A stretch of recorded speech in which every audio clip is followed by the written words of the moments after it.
introduce Miss Beverly LeBlanc. Beverly, are you there? Yes, I am. Good afternoon. Okay, good afternoon to you. Again, the Prime Minister made comments in relation to education reform. This affects all educators on the island, you being no exception. I'm just going to, for reference, play the clip of the Prime Minister making that statement at a recently held consultation.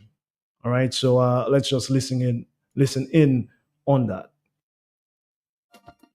Here today, we are speaking of reform that is more focused on the curriculum and the programs we offer to better cater to the diverse needs of our children. So, as part of this reform process, we will look at everything: how we teach the basics, literacy, numeracy, science, social studies, but also how we nurture the whole child.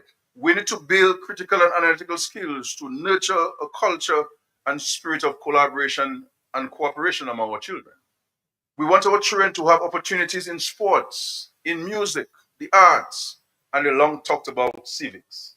It's not just about to pass an exam, but to grow a well rounded individual. So, far from the notion that has been espoused by some about scary say no sports in school, no arts in school, I want to make it very clear to everybody. I want you to be missionaries when you go out. That scary say he wants to see more sports in school, more arts in school, more music in school. He wants to see children in the primary school doing agriculture in a practical way. He wants the children in the school be able to do some basic tiling, to expose to those things, and carpentry and masonry, and go into the communities and interacting with the senior citizens, knowing Dominic. Am I very clear, class? Am I very clear, class? That's the Prime Minister, of course, giving his reasons for pursuing this. Beverly, your comments on that? Okay, based on what the Prime Minister just presented, it is based on the Ministry of Education goals, which says it's a system. The Ministry of Education clearly states that they want a system that will produce lifelong learners who are equipped to be productive citizens, capable of driving national development and responding to the demands of a dynamic global environment. Mm. Clearly, when he was talking about education reform, from what I picked up from his point is that he was not just focusing on content. He was talking about transforming how students learn, how they think, and how they contribute to society, which is actually aligned to the universal design of learning. And universal design of learning has three main principles where you provide multiple means of representation. So you focus on the what of learning, where you provide students with various ways to access the content or the information, which is something based on what he said, which is basically aligned to this principle. The other principle he has multiple means of action and expression, which is the how of learning. How do we allow our students to provide? What activities, what learning experiences do we provide for our students? Yeah. So they with different ways to show what they learn. Because a lot of times, which is something I grapple with a lot, even in my own teaching, I am a lecturer at state college. Sometimes children just think I have to learn the content and I have to give it to you. This is what is called the banking system of education. So the banking system of education is similar to the banking system where you put money in your bank and then you come in your account and you withdraw it. Now, with the education reform, with the basically what he's talking about, which is aligned to the multiple means of action and expression, you are allowing students to express the way they learn, to demonstrate the way they learn using an inquiry-based learning. And the final one is the multiple means of engagement, which is the why of learning. You want to motivate and involve learners by offering them choice, relevance, and support. Mm. So, based on the education reform, which is something that a lot of educators are actually, and not just educators, even employers. Like recently, I had a conversation with the governor. I was part of a panel, and we were looking at the 21st century skills. How do we prepare our learners for 21st century skills? What are the 21st century skills? We have critical thinking and problem solving, and I heard him talk about critical thinking and problem solving. So the curriculum design now has to include inquiry-based learning, project work, and real-life problem-solving scenarios. The students need to see the relevance in what they are learning and how they can apply it when they go out in the world. Then we have communication and collaboration. So that emphasizes whatever reform that we are going to do. And I know some schools do practices, some teachers do practices. You have group-based learning strategies because you want when they go out there, they have to work with other people. So they have them to learn to work in groups. So you have group-based learning strategies and inclusive classrooms that promote peer collaboration. Then there's creativity and innovation.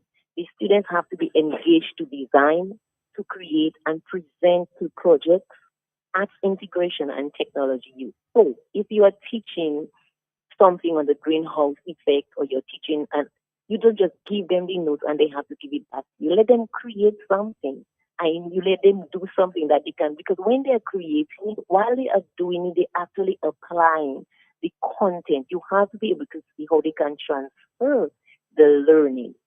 And then there's also digital literacy where you have to incorporate ICT in the classroom. During COVID, we were all about e-learning. We were all about ICT. Yeah, we saw that. Some schools still continue that, but however, even with that, you need the resources because you have some schools, some teachers who really want to use the ICT, but the internet connection is poor and they do not have the resources.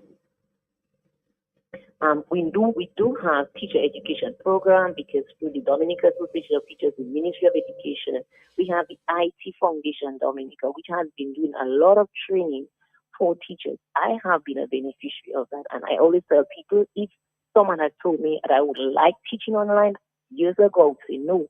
But it has really helped me to enhance the way that I bring the information to my students. So this is something that the teachers need to take advantage of to ensure that they are training in. However, the resources have to be made available for them. The internet has to be reliable, and they need to have good tablets, reliable tablets, because the tablets that they gave them after a while, you can no longer use it. And there's also global citizenship and cultural awareness. So the curriculum reform has to include local culture and global issues because what you want to foster is identity and awareness of global interdependence. And there's also flexibility, adaptability, and lifelong learning. We've now seen the move again to the expansion of the TVET and non-traditional learning pathways, opportunities for adult education. Then there's leadership, responsibility, and ethics. We want to promote values education, civic studies, and leadership opportunities, which are embedded in the school curriculum. And these things can actually be embedded in the teaching. You may not have a subject on your timetable that's specific, but if you are teaching a subject, you can actually include based on the learning activity. You can include the learning activities where you can have values education. Years ago, we had the introduction of character, the pillars of character, and all schools in Dominican, they have these 6 pillars of character on their walls. But how much is it is really being integrated into the teaching? I want to congratulate the preschool teachers. They are still doing it. And recently, I was approached by a teacher who wants me to come and sash the character child in their preschool graduation because they teach it. They teach those things. And these are the things that make you who you are as a person. Be respectful, be responsible, be caring, be a good citizen. And I want to talk about lifelong learning and education reform. One of the things I also want to point out, whereas we are focusing on what is being done in the classroom, what the teacher is doing, what the students are learning. Yeah. But in terms of the lifelong learning, we also need to focus on what happens in the education system itself. Because one of the concerns of the teachers that I train, and they will tell you, Miss, yes, all what you are telling us is very good. But when we go back to the classrooms and we want to implement it, we are unable to because, number one, most of the principals are either not kept abreast with the new trends in education, and even some of the education officers we themselves to be kept abreast. So just before maybe you continue, Beverly, what I'm getting from you is the need for a somewhat of a holistic approach towards Yes, this educational reform. So you're saying that yes, it actually is needed, but the approach has to be correct. There has to be improvement on the government side. There has to be yeah, improvement yeah. It has to from all lead stakeholders resources, to make all this work. stakeholders. Yeah. Okay, continue. Because I mean, some of these things are already being done in some of the schools. Some there are some schools probably because of the resources or who they are networked with. However, there is always this challenge when, especially teachers who may exposed to these new strategies like UDL and all the others because they attend these workshops. But when they go back, they are not allowed to really implement them because again, the person who may be supervising them are not abreast, are not kept abreast with the new trends. So it has to be across the board. It's not just throwing it to the teachers and say, yeah, go do this. And I know we do have a harmonization curriculum which is being done across the OECS because we have the PEARL. A lot of money has been invested in this program. Does this program focus on these areas? Does this program focus the new curriculum? Is it really focusing on the 21st century skills? Does it have UDL principles embedded? So we have to look at what we have, see if they are aligned, and then strengthen other areas that would need to be strengthened. But again, as I'm saying, it has to be across the board. It's not just giving it to the teachers and making them think like they're not doing what they're supposed to do. But they have to be also supported from across. It has to be everybody. It's not I am up there coming to tell you to do this, and then like they're not doing it. But it has to be a conductor, as John Maxwell would say. It's not a solo approach. It's a conductor approach. Let's do it together. What are you doing? What is working? What is not working? How can we do it better? Okay, thank you for that. Very comprehensive. I think because some of the comments that you gave, speaking of air to some people in your field of education, shared those same sentiments. Yeah, but Um, I also want to highlight one thing that I didn't say, and I should have probably said it the very first time, yeah, sure. is that in the education reform, we cannot leave the children with special needs behind. Inclusive education has to be it has to I be was coming to that. central. Yeah, yeah. We have to support our children. Yeah, my next question, my follow up would have been in relation to that. So we've been Yes, hearing statements from the Minister of Education, the Prime Minister, in relation to this reform or this approach to education reform, but nothing really talking about the inclusion of students with disabilities, which is a reasonable portion of our society. There's a reasonable portion of people living with disabilities in Dominica, both child and adult alike. And so the question begs to ask, what are we doing in terms of education reform for those citizens? So, any recommendations to the Prime Minister and the Ministry of Education at this time? okay, so we're talking about inclusive education, and I know everybody wants probably everybody to be in the school system. There are some students with disabilities, depending on the severity of disabilities. And I'm quoting based on the Individual Disability Education Act, which is a federal law that governs special education. And the placement of students with disabilities, it is on a continuum. So you can have these students in the general education classroom, but then you also have the general education classroom with the co-teaching. Then you have the itinerant, the resource teacher, and you have the specialty schools. We have three specialty schools in Dominica. But then you have students with disabilities, depending on the severity of disabilities. They can be in the classroom, but while they're in the school, we have to ensure that the teachers have this knowledge and the skills and the resources to work with them. So a teacher in a grade 4 that has probably 15 students, and some of these students do have special needs, they would need to have a teacher aide. They need to have a support. We have teachers, the Dominican State College is now we had a first cohort, and we are now looking to have a second cohort of teachers who have already completed their associate degree in secondary primary school or secondary school, and they're doing a certificate in special education. Mm. The whole rationale was that when these teachers would be graduates, they now would go back to their schools and be what is called resource teachers. It was to build the capacity of the school.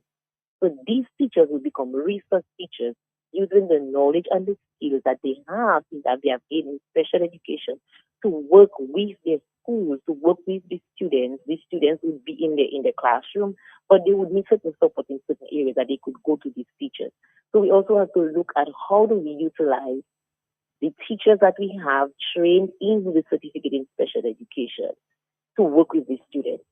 Now, those who are unable because of the severity of the disability, how do we support the special needs schools? Because they are part of this system. They are basically providing services for students who, had it not been for this institution, they would be home because their needs are unable, they are unable to meet their needs in the mainstream classroom. How do we support these teachers? So yes, we want to support students with disabilities and special education. We need to have policy. Now I understand that there is we might soon have the special education policy. Teacher training. We have the teacher training. We want to encourage these teachers who already have an associate degree in primary, in early childhood, in special education, to come and do the certificate in special education, build your skills, and also assistive technology. So again, there goes the resources. So if you have the teachers, one teacher in a classroom with 15 students. Out of the 15 students, you may have 8 of them have different disabilities, and then they have to meet the needs of all the students. But that teacher will need the support. Yeah. So while we're talking about that, we need to focus on not just the content. Again, I'm going to reiterate, not just the content. It is not about content. It is about transforming how the students learn, how they think, and how they contribute to society. So you have to know your students, and once you know the students, you have to respond to them. And how do you respond to them? You respond to them by providing multiple means of representation, multiple means of action and expression, and multiple means of engagement. Beverly LeBlanc, thank you, thank you, thank you for bringing Thank quite the perspective on this educational reform. Of course, this is a topic we will continue to divulge and follow. Miss LeBlanc, thanks again, and we wish you thank you a very much. blessed afternoon. Thank you. Thank you.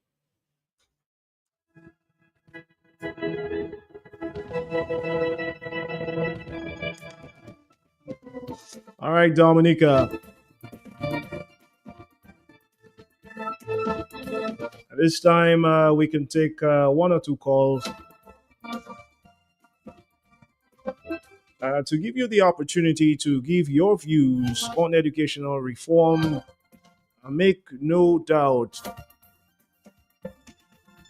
after consulting with Matthias Peltier, I can tell you this is a very, very, very serious matter, one we should all take very seriously.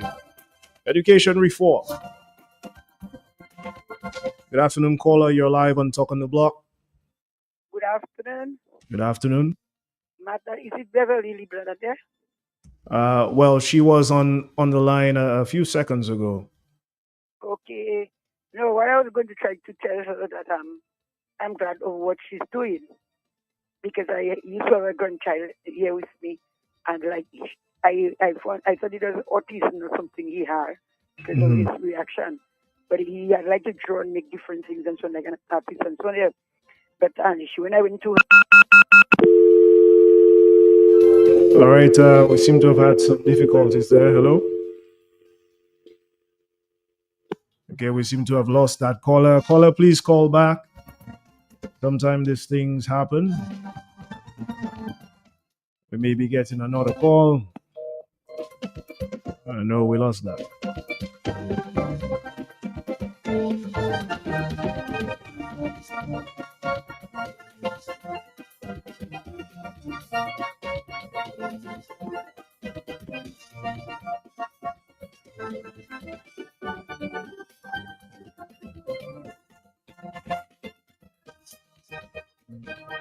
Okay, let's take this call.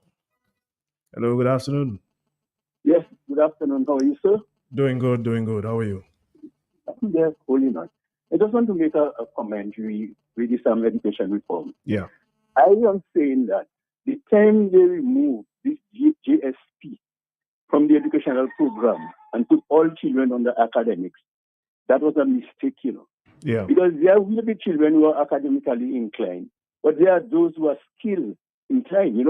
So I think that in the reform, they must bring back that skill training at the school. The children who can do well in academics, no problem. But the others in skills, they must give them that avenue so that they can develop themselves. Okay? Caller, I believe I would agree with you on that and say that you are hitting the nail on the head there. Okay, sir. All right. Thank you. All right. Let's take one more call. Caller, you're live. I don't know what happened. I just it cut out. Yes. But we're glad you're back. You can continue. Okay, so what I was saying there, I took her to another educator, which is Melanie Fontaine. And then she told me nothing wrong, but I still took her to Beverly down by the Bayside. And she told me she don't think anything wrong as he go because I was scared, but I was willing to work with him. And today he's in Anguilla, and he went to school in Anguilla. He even went to college. He has an certificate, and now he's working with the Inland Revenue in Anguilla. Yeah. His name is Piano Joseph. So I am thankful for these people. They can take up children in their hand and look at them and assess them and see what they can do. God bless you all. Yes, God bless. God bless. Okay, we're going to switch gears.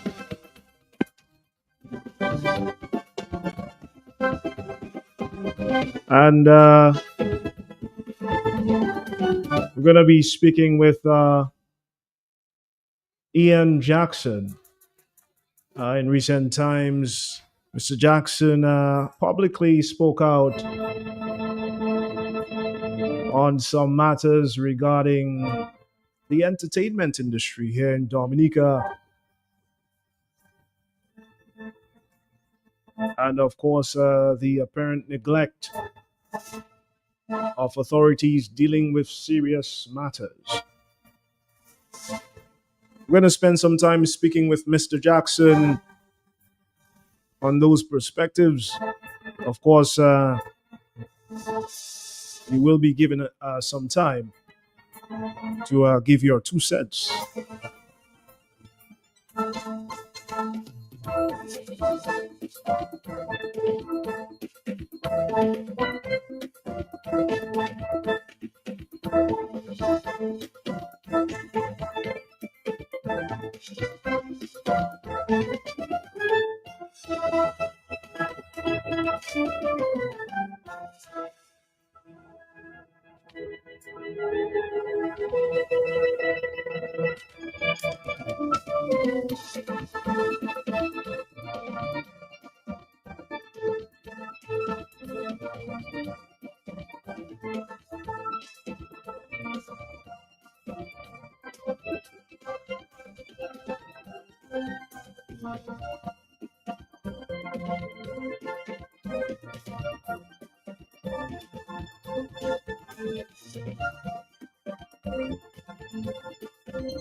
Trusted place that to stock up for your home, shop, or business? Fine Foods Inc. Distribution has got you covered. From dry goods and frozen foods to your favorite drinks, alcoholic and non-alcoholic, plus all the household must-have. We've got it all under one roof. We're right here in Jimmy Dominica. And yes, we deliver. Whether you're running a supermarket, a corner shop, a bar, or just like your pantry full and happy, Fine Foods Inc. brings you the best brands you know and love. Great prices, top tier service, trusted products. 255-6810 or 316-0164 or drop by our Jimmy location to check out what's in store. Fine Foods Inc. Fine Foods Inc. The biggest distributor for the biggest brand. There's Smooth. And then there's Guinness Smooth. It's a brand new cool. Incredibly smooth. Perfectly balanced. For a smooth and refreshing taste. How smooth? Well smooth. Guinness Smooth. For a smooth and refreshing taste. New Guinness Smooth. Must be 18 years or older. Drink responsibly. Socialize responsibly. Locally distributed by Belfast Estate Limited. The United Nations has declared 2025 as the International Year of Cooperatives. Cooperative Day, Saturday, July 5th.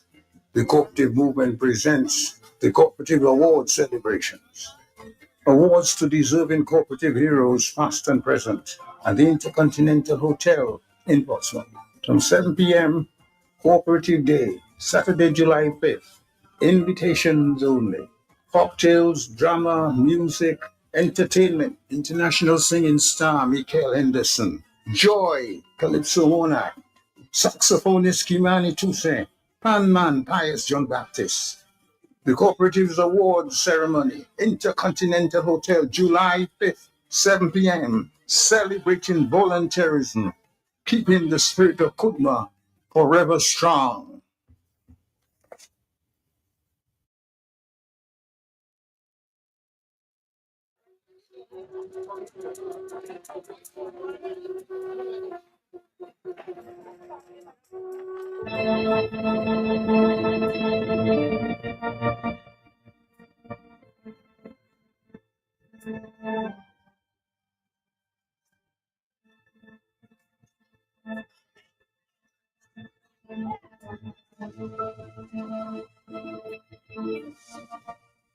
All right, Dominica, thanks for waiting.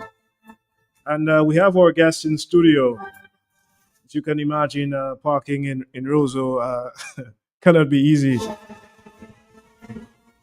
But he's here, and he's on Talk on the Block. It is June 16th, 2025. And this guy needs no introduction, but we'll introduce him anyway. he holds many hats,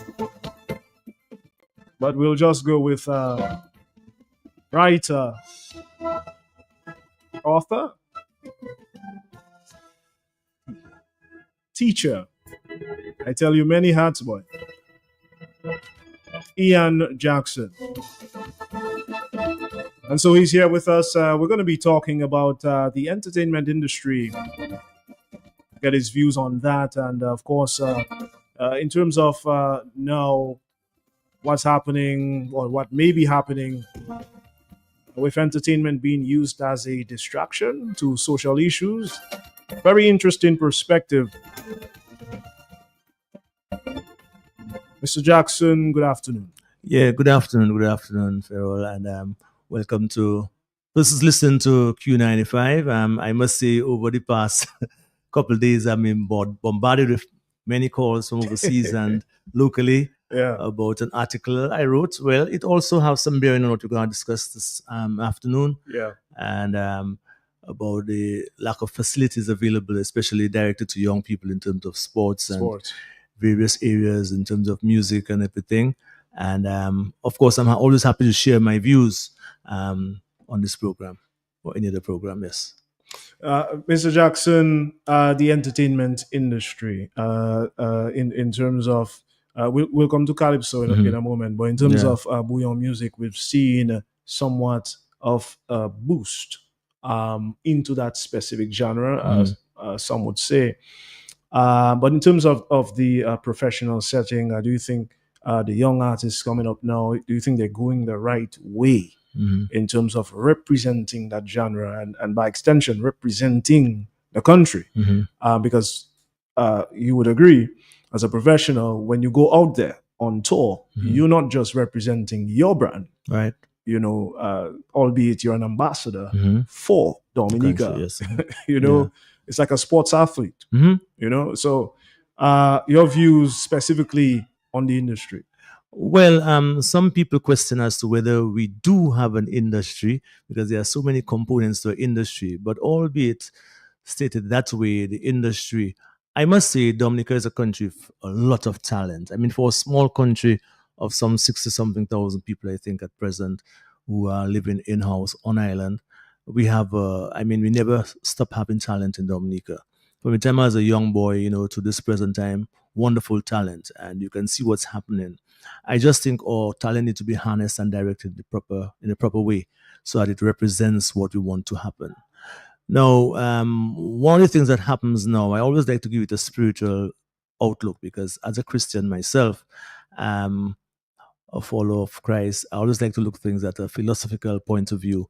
I see the devil as somebody who probably, who was an angel and a fallen angel, and he is Lucifer, son of the morning star. And as a result, he knows how to use music to manipulate, seeing that he is in charge of music and so on, chief musician and so. So he knows, and I think we are living in this dispensation where music, which was formerly used as a tool for entertaining, for soothing people and for carrying messages, in the time when I really was raised in the 70s when I was introduced to Rastafari, when we heard about Black Power movement and consciousness back to Africa. You find the artists of that era, even in the Motown era of Michael Jackson, Stevie Wonder and these guys at the time, they had a particular focus because the world was heading in a particular direction. Now, with the advent of orchestration of using technology, the music has moved.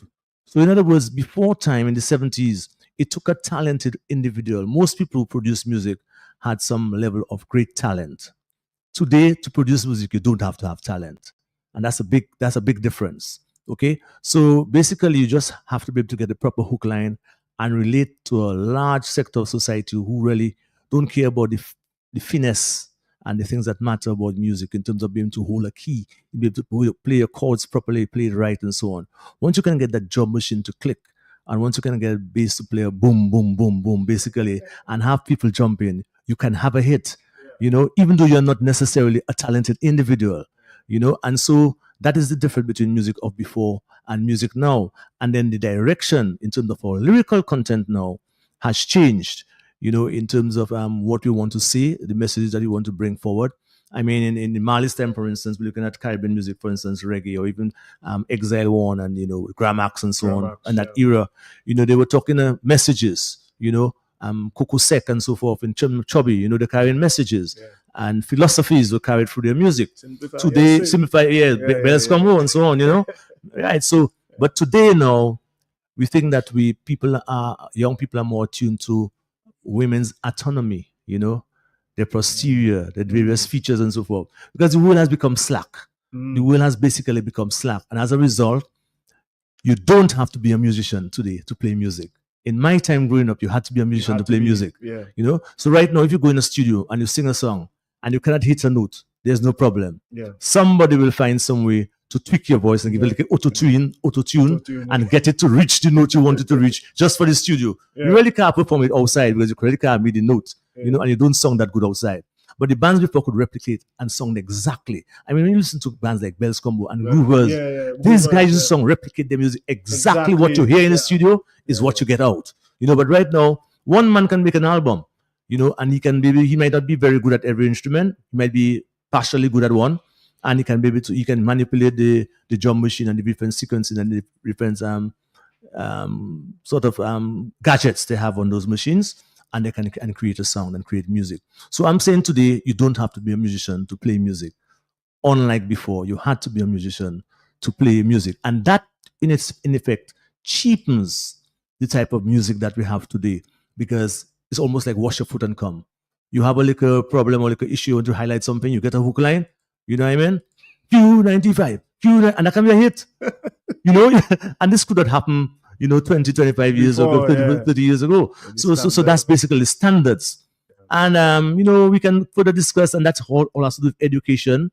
Most of our lyricists, I think to be a good lyricist, I really think in my heart that most good lyricists, from my experience, have been at least have a level of command of literature in terms of having gone to secondary school and so forth. And that is why I may not want to be biased, but I want to take a little slant here, even as we related in the beginning about the bouyon music. That is why I'm sure all listeners may agree, and of course they'll call and give their opinions, that guys like, for instance, Shelley, who I happened to teach at the SMA, and when he won the Junior Monarch 3 times, I was his writer. And I'd like to think I had some influence. And the school had some influence on him. And you can hear his material, his content. He writes wonderful songs. It's bouyon. I love bouyon. I love Dominican music when WCK started and so forth. But you must admit there has been a departure from our lyrical content and our message and our structure of our song. Now, there are many persons, especially who call themselves, for instance, in nasty business and so forth, as, it is finally disappearing, I find, to a certain extent. I find more guys are going the other way since they realize Liquor Boy and those guys, actually have a hit song, which is not what you call nasty in terms. It's a good song and it plays on emotion. I find it's a wonderful venture. And I see a lot of artists right now are going into that area. So I just hope that for the musicians on the whole, basically, that they follow that type of trend and pass messages and appeal to positive emotions. It's very interesting because my follow-up was going into your views on lyrical structure generally. Yes. We've seen excellent artists, Signal Band, including Marsha as well, or she's also known as Stasha. Yes. Michael Henderson, undoubtedly. Well, Michael Henderson is of another school still. Yeah. And so she would be in that in that thing, that genre. Yeah. She's good. Yeah, she's good. And you mentioned the greats, Ophelia. Exile One, Chubby and Cool, For sure. I mean, these guys are just excellent. These are musicians, these are artists, and like you said, they bring a bit of standard to what it actually is or supposed to be. Yeah, But let's go into Calypso. This year, I just want to get your general views in terms of Calypso. Then we'll go a little into the topic. Calypso 2025 Joy. Second female monarch. Yes, the Commonwealth of Dominica. Yes. I mean, when I saw a performance in the second song, I told everyone, gonna win. That's it. That's it. Hands Close your down. show. Yeah, That's yeah. it. Your, your views on that, Ian? Yeah, man. Of course, I certainly support Joy. I support Calypso, as you know, as a former president of Calypso Association, and I'm still a writer of many of the songs in the Calypso competition. And yes, Joy did an excellent job. I called her and told her that. And, I think it's wonderful that she's the second person. Incidentally, when I wrote for Tasha, she was the first. So I was happy to see another woman come and win the crown. I mean, we have fabulous performers like Dice. I mean, Dice is a phenomenal, not just a Dominican artist who's phenomenal. I mean, when I go in the Caribbean, I can hardly find, to be very frank, a calypsonian like Dice. I've seen them in St. Lucia, I've seen them in St. Vincent. And so when the calypso competitions happen in those countries and I look at it, I see there's nobody of that standard. So really, Dominican calypso has a very high standard. What we need probably is marketing. But again, as I had a program with Gordon Henderson on a similar program, who started, by the way, his career as a calypsonian before the SMU as a boy. And he was looking at calypso being the umbrella, although we are losing the art form right now, because right now the calypso is more for the older people like me and people older than me, because a lot of young people do gravitate. Before time, when you had a calypso competition, you could not have any competition or anything happening around the country. I'm sure you'd agree. If you have calypso, you could not have something for instance, in Newtown Savannah. But right now, calypso has been challenged by all sorts of art forms because the young people have what they prefer. And that's okay. That's okay. I'm just saying that in terms of calypso, I think is the umbrella of all the different genres. We talk about Kadas, because Kadas came from calypso, because it was first named Kadas Lipso, and even Bouillon itself, as it is an art form, a lot of the elements there are from calypso and soca. So that is why there are some schools of thought that believe that all those music should just be a branch of calypso. Mm-hmm. It's almost like when you have in reggae music, you have dancehall, you have ska, but they're still reggae. So we can also look at it at that in terms of a marketing strategy. Mm-hmm. But what I appreciate about the calypso is that we can have the rhythm. There's nothing wrong with the bouillon rhythm. What we can have is that look at some of how the guys are crafting lyrics in calypso and inculcate it in the bouillon music. Right? That's what I suspect Shirley is good at, to bring those elements that you learn in calypso, development of your topic, and fashion it so it makes sense, because those things last for time over. You might not be a champion now, but later on, your music will last, just like Bob Marley. We had Bob Marley and what's this guy's gentleman? Halo Man. We had Bob Marley, Halo Man. Halo Man sometimes was doing very well for 2, 3, 4 years. Every year, 3, 4 albums. But whose music we hear now? We don't hear Halo Man. We still hear Marley. Marley still sounds fresh after all those years. So that's what happened. And I remember when I was going to school, there was a book I did, an English book. I remember the name right now, but persons who went to school together would know that it was used for a long time. And there's an article in it which still resonates with me, called The Artist and the Entertainer. And that is the difference. You have to decide when you're a musician or when you're going to perform for people, whether you are an artist and the entertainer. Now, the difference is that the artist sings what he believes and he sings his life. So his life is a reflection of what he sees. Mm-hmm. The entertainer performs for people what they want to hear. And as a result of that. So I think we have too many entertainers today and few artists. Wow. Yeah. I know when we spoke over the phone, you'd be dropping some gems there. You can tell that Ian Jackson is definitely knowledgeable about what he's talking about. So we're talking lyrics, we're talking structure. We're a little pressed for time, but can you give us some recommendations? You mentioned in your opening comments almost like it's debatable if we have an entertainment industry or not, because there are other factors to consider. Yes. Booking agencies and things along that line. Publishing.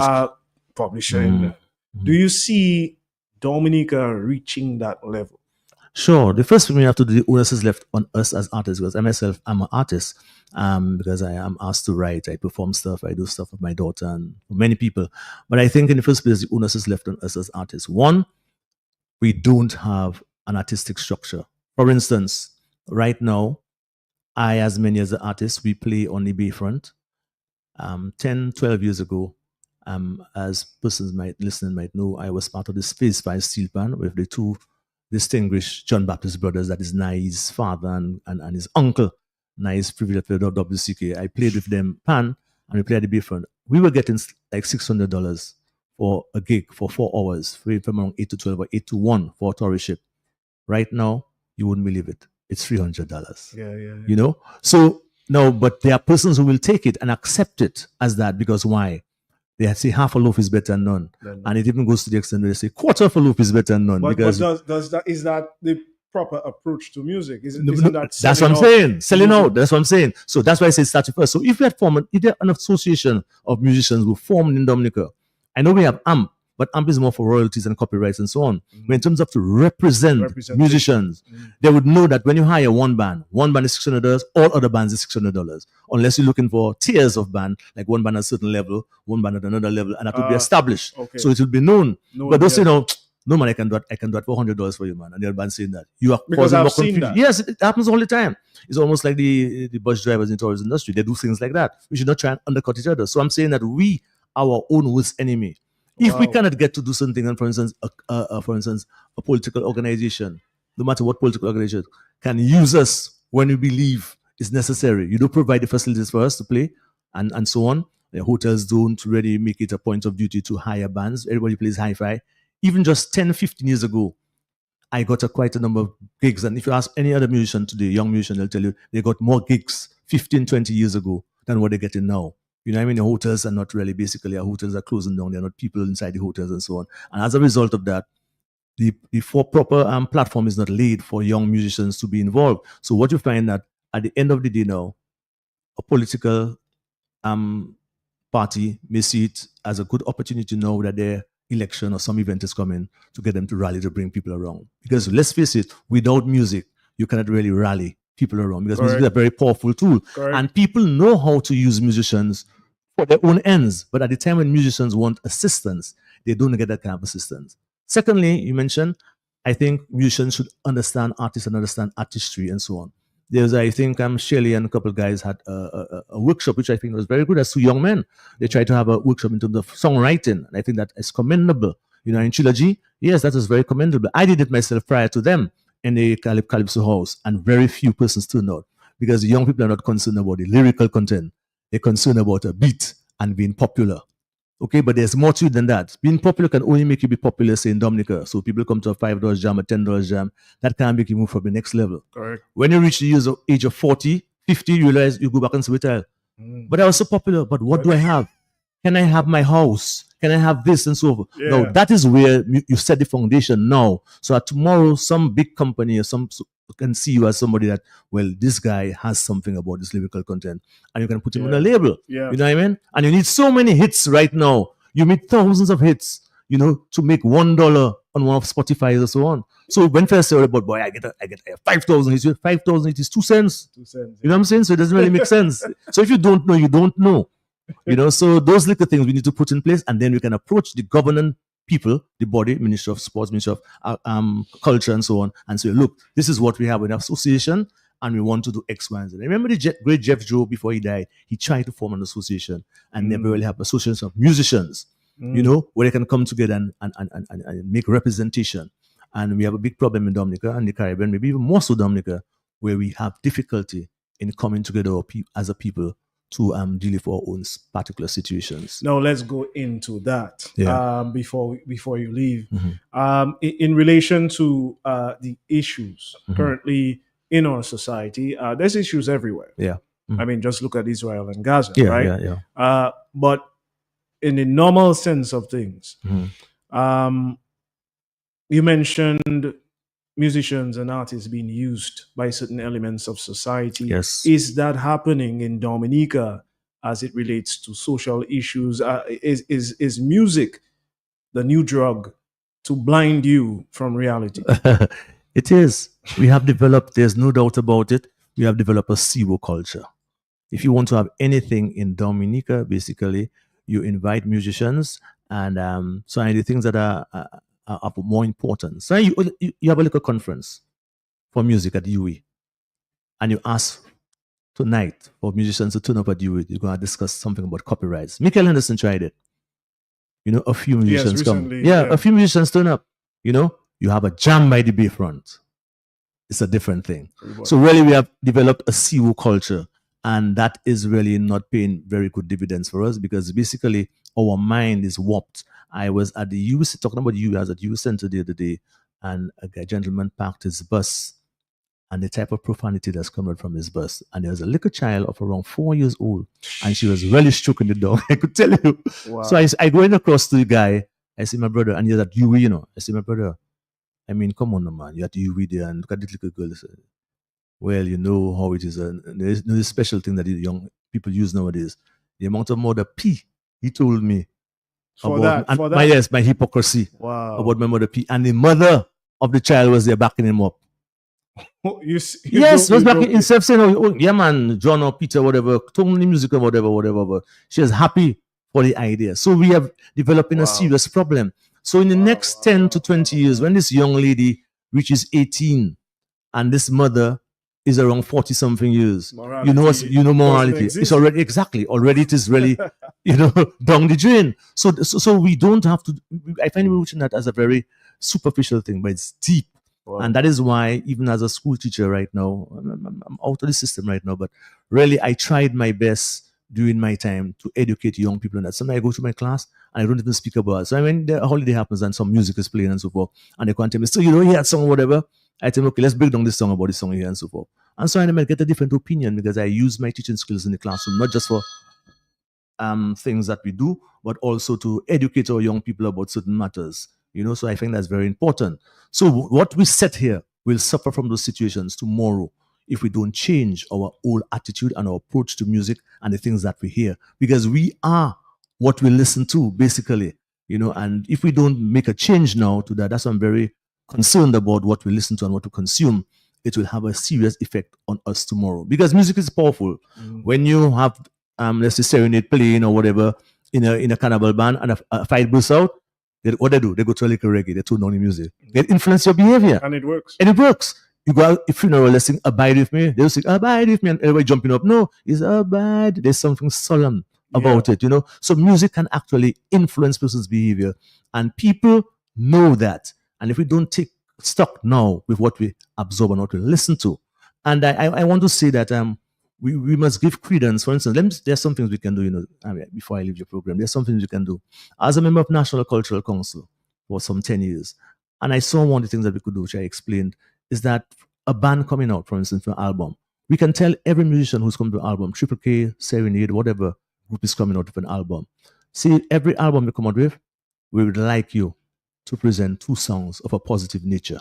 You know what I'm saying? And probably we can sponsor an album. That also comes from probably private sector too. Yes, we can do that, so that we only don't have a whole album of just smutty lyrics and so forth.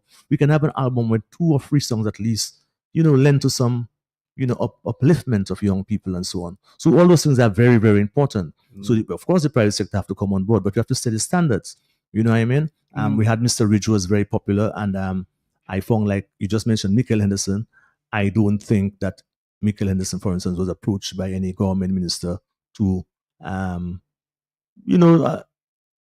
a collab on his album. But then now, what a young person told me, which was very true in my classroom, and it was very true. Telling young people looking at us, because a young person told me, how is that you saying about them other musicians are so good? When I was talking about Michael and so, I was telling him about what the kind of songs that my generation represent and so. He told me, how is that? And how come the Prime Minister do a collab with Mr. Rich? So the message is telling that, Mr. Rich song is the song you must sing. So all young people gravitate towards that. But you as a leader, you must set certain standards. Wow. And that's basically what it is. So it speaks volumes. It speaks volumes, yes. The collaboration. Yeah, collaboration. Just another follow-up question. There's a lot we could talk about. Oh, yes. I suspect we might need to do a part 2. But in relation to, because it's very concerning, Ian,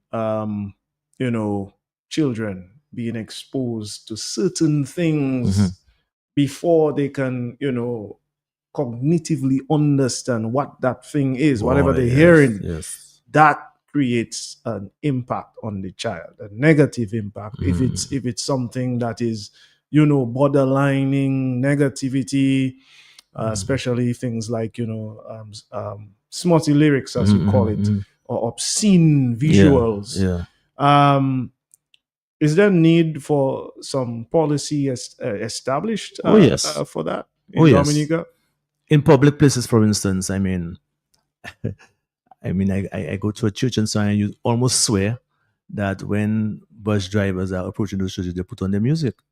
And you hear sometimes there's a certain time we had to stop our service because a bus driver passed on the area. And no, it was a meeting we had, a meeting at church. And the kind of profanities that's coming from his bus close to the church, before you think there'd be some reverence in a church, at least you tune down, right, boy, there's a church, you let me at least tune down. And the profanity is people come by supermarkets and they do the same thing. Yeah. It's something like the smoking or marijuana. I have no problem if it's legalized, whatever. But as we can see what happened, it has a negative connotation. Young people are really much into smoke. They smoke everywhere. You see it yourself.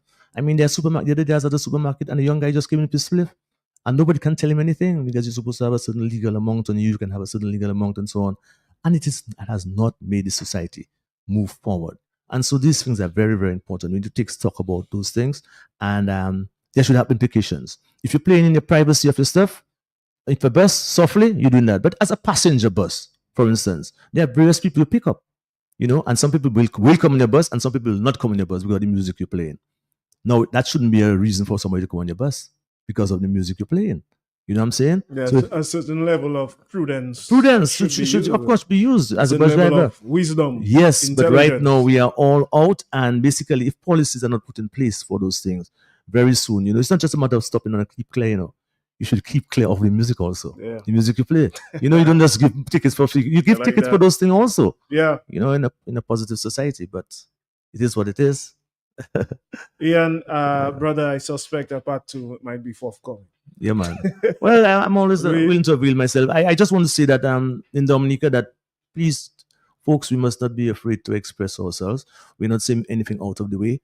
That is something I think that our young people and people are fearful of saying what they want to say. And I even experienced that just over the weekend because the amount of people called me about an article I wrote and they thought, boy, you're afraid to write that article. I say, no, I'm just speaking what I believe that at the age of 60 and moving up, I am afraid to say about the things that are wrong with my country and try and put corrective measures. When good things happen, I talk about the good things. Yeah. For instance, there are many years ago, all the prime ministers talk about having a link road. I'm from Goodwill because I'm originally from Goodwill. And when it happened, I was happy and I wrote about it and I commended the prime minister for that. But that doesn't mean the prime minister do something that is wrong. I have the authority to say it as a voter, as a person in Dominica, as a citizen. And that's one of the things I find in Dominica, that people are scared to air their views. I'll just say, I know there are repercussions. Good or bad. Yeah, good or bad. I know there are sometimes repercussions. Right. Yeah. I know sometimes people feel there are repercussions because you feel you mightn't get that scholarship purchase, you mightn't get this or whatever and things. So, but be at it. Be truthful to yourself. And no man is greater than God. We see people die every day and basically remain true to ourselves. And that's what I teach my children. And that's what I hope the whole of Dominican society will do. Be true to yourself. Do not be disrespectful to anybody. I've never been disrespectful to anybody. I was taught not to, but however, I've also taught to speak my mind and say what I feel in a very respectful way. All right, Dominican, some wise words there from Ian Jackson, a man with many hats. But of course, you heard him here this afternoon speaking on the entertainment industry here. Some of his concerns, very profound. And some policies we may even need to look at as far as certain types of music being played publicly. We probably really need to do some reflection. At this time, we're going to take about 2 calls. Believe it or not, we'll be switching gears again. Possibly going to Rosalie for a few minutes.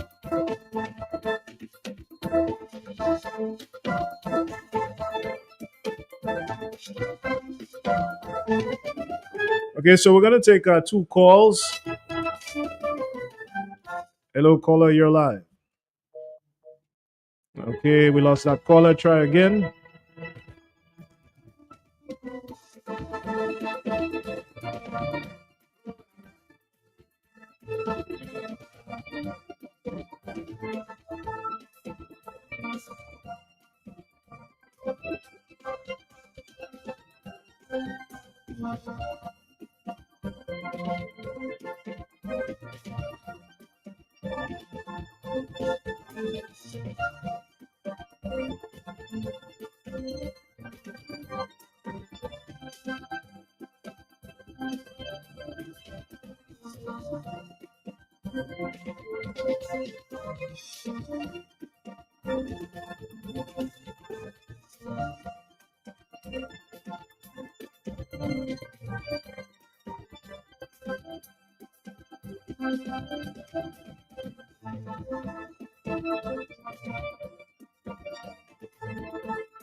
Okay, so let's take this call. Caller, you're live.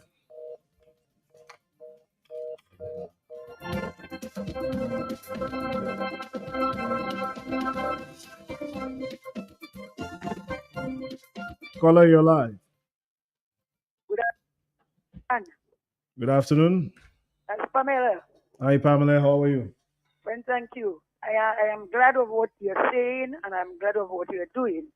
But I just wanted to know, as my Christian brother of the same church, the Bible said in the last book, down in Judges, said, there arose a generation that does not know God. They knew before, when the forefather passed, another generation, the last generation is coming in. That's what the Bible says. So all these events that are taking place out of its way, that is, it's predicted by the Bible. Thank you very much. Okay, thank you for your views. Some spiritual perspective there.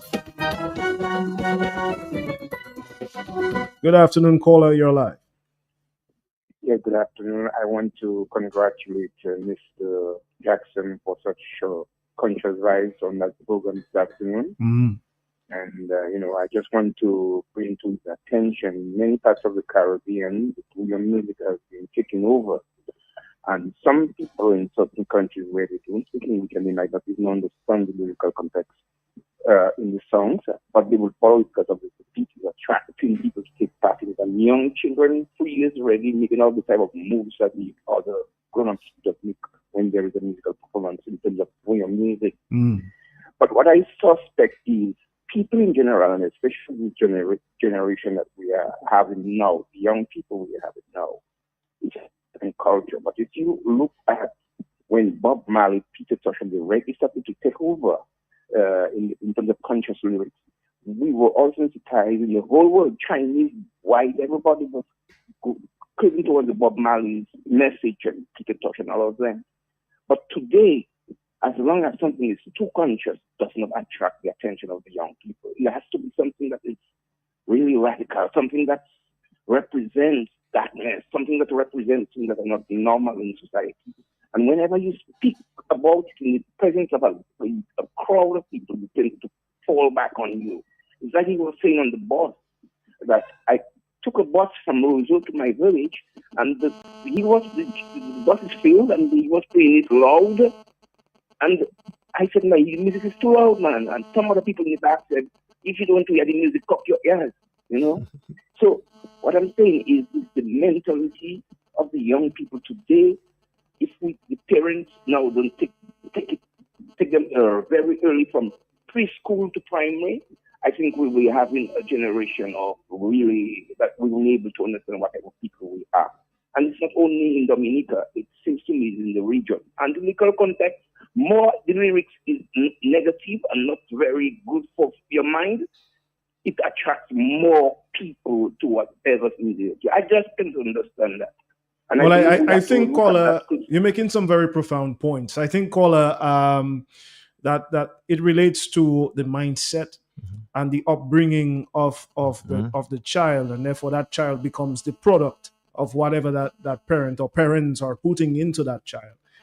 So the background of this person prior to them becoming an adult, it plays a part in even what type of music they like to listen to. So I think, as Brother Ian was saying, this is more of an issue that is sociological. It is. Yes. Caller, I want to say one thing before I leave. One thing. What I was, he was talking a while ago. If the Prime Minister says something that is incorrect, he has the right to constructively criticize the thing.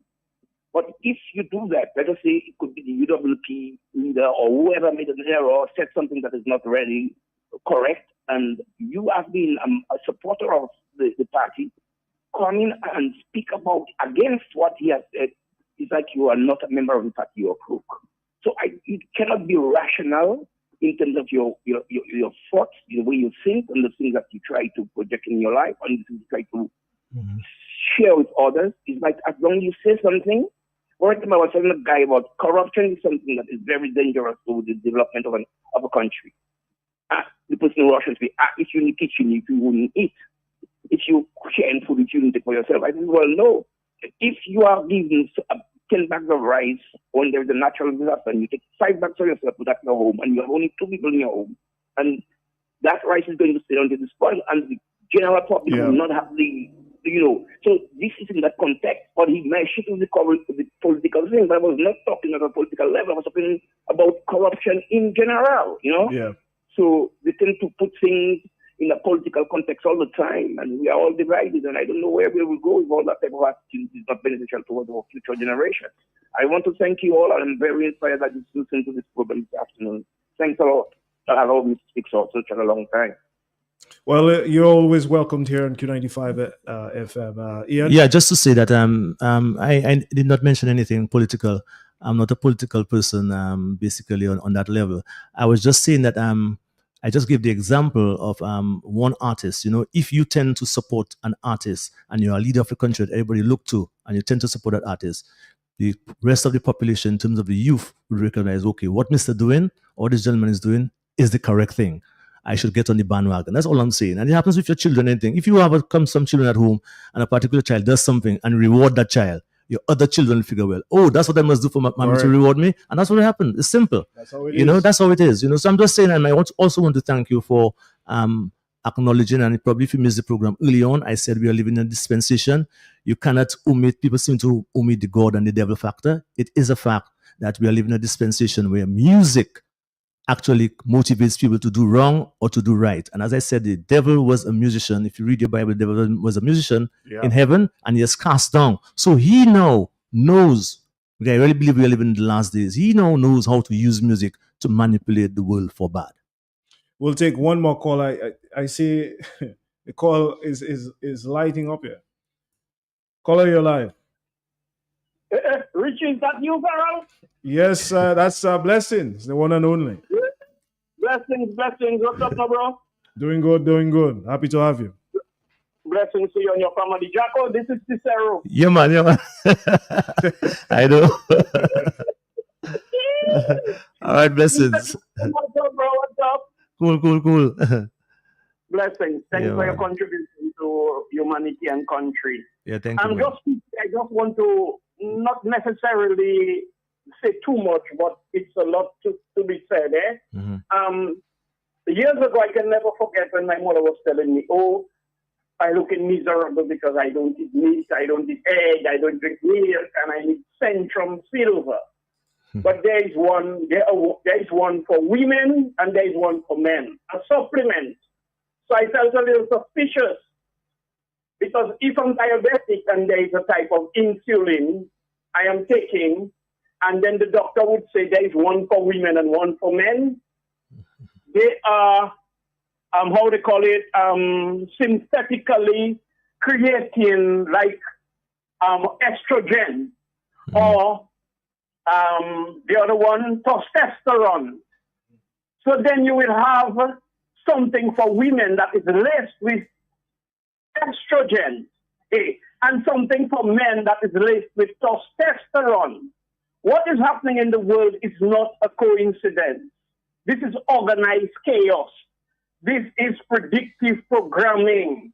When your sexuality is confused, which it is medically, chemically, and clinically or systematically done, we watch each other and start to blame each other. Oh, young people nowadays, the real hardcore criminals are in high places and in laboratories, in government, in decision making, and they will determine who you are and what you become. We are no longer in control. You have to be very, very, very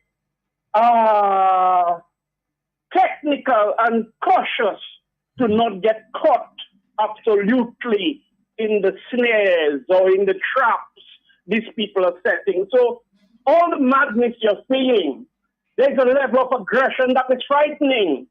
Is it just the music or the movies, or there is some manipulation of the behavior of people unknowing to them, predictive programming and organized chaos?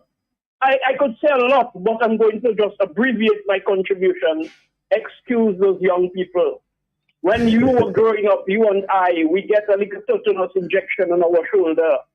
Now by the time you're 20, you already get 30 injections. I even calling them vaccines. I wonder what it is doing. And your children at 2 and 3 years are being put on psychotropic drugs because they suffer from attention deficit disorder, ADD. They can't behave, they can't sit down, they can't listen, they do not learn. What is happening? Thank you. Blessings. Thank you, Blessings, for that perspective. Very interesting perspective. Yes, Blessings. I'm always a philosophical approach, and all that's part of it. But there's one source, as we mentioned before, and there's a higher source than that actually use our hands and feet to do what we're doing, and also challenge our minds to do what we are doing. So we have to be cognizant of that, and very few of us will realize it because, of course, the side which will be termed as the bad side always has more people. We have to be good and try and implement good things and standards for our children. That's what I believe in. No matter what song, I love what Little Man and those guys have done. I love what the WCK has done, where they started with Iran, whatever, and I really thought that was a wonderful trend. I mean, somehow we got a bit lost with that for some years, and I see a trend where it can be coming back again. So there is hope, but we as parents also have to set a foot in and ensure that our young people understand what is it about the lyrics and or the power of music and how we must channel it in the right direction for the betterment of mankind. All right, ladies and gentlemen, Ian Jackson. I'd like to thank all the callers who called in so far. It is currently 2:18. Ian, thanks again for coming. Yeah, okay, welcome.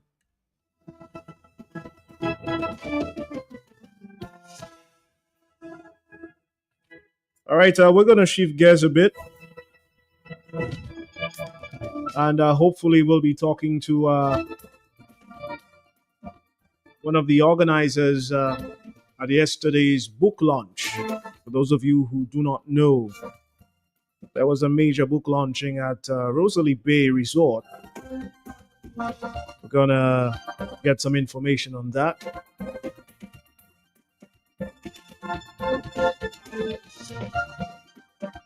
This is Talk on the Block.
trust us, we care.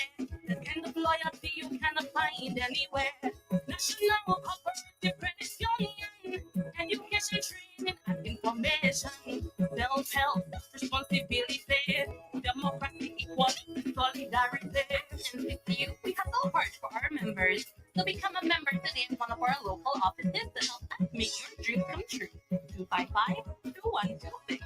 NCC, your community financial partner.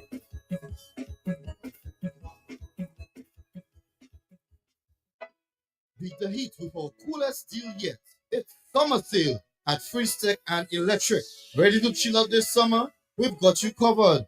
For a limited time only, enjoy a refreshing 20 to 25% off on all air conditioning units, all sizes and types, high wall, cassette, and dockable, while supplies last.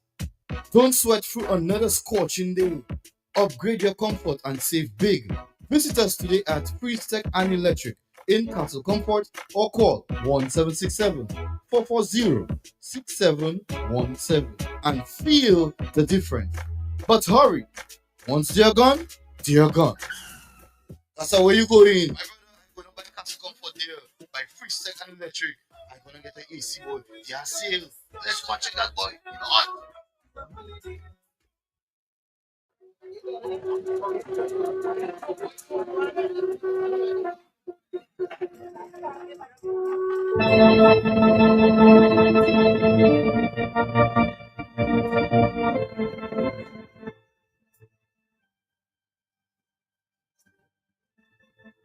All right, Dominic, as promised, we're going to be speaking with Simon Wall. She was one of the organizers at yesterday's Nature Enhancement Team book launch, photo course book launch.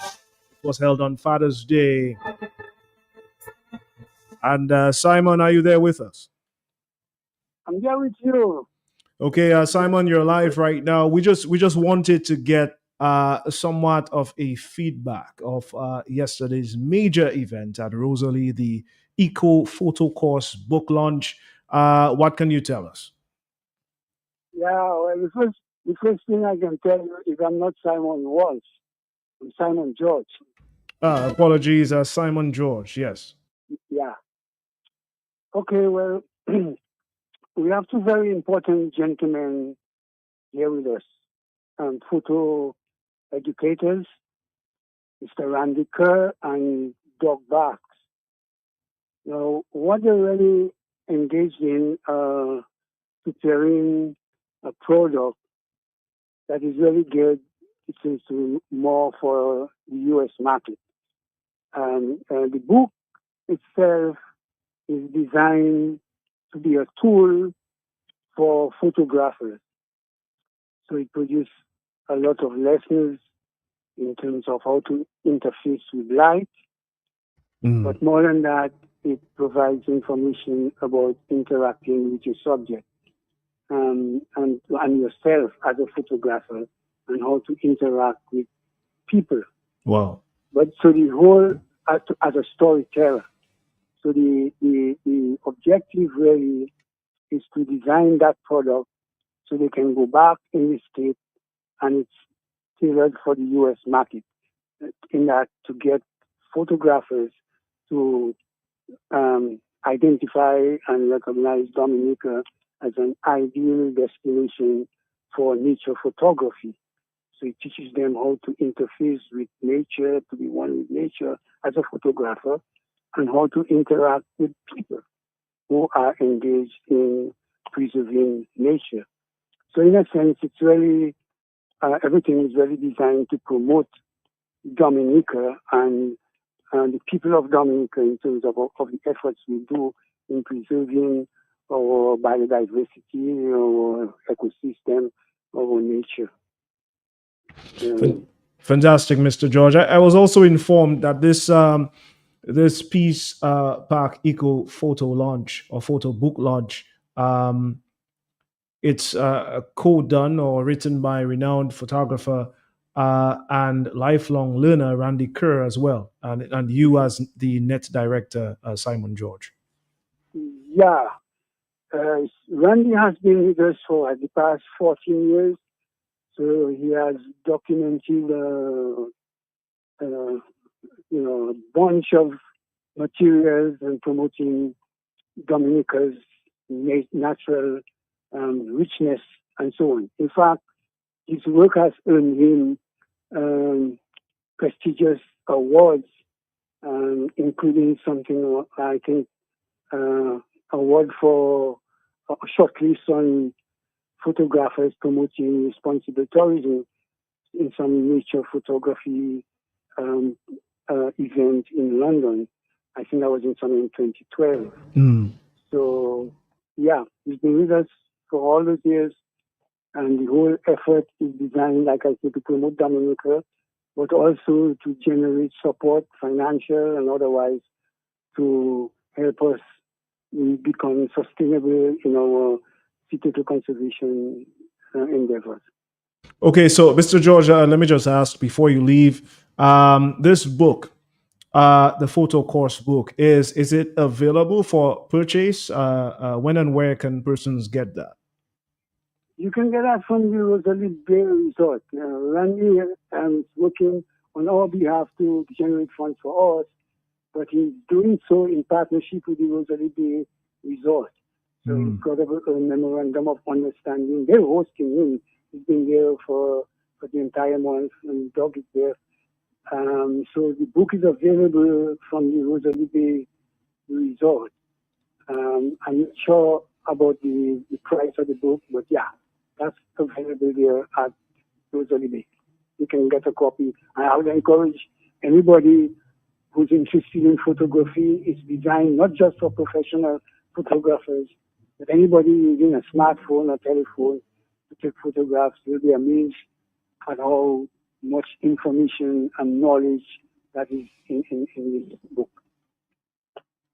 Okay, thank you, ladies and gentlemen. That was Simon George. Mr. George, have a great afternoon, and we wish you guys all the best.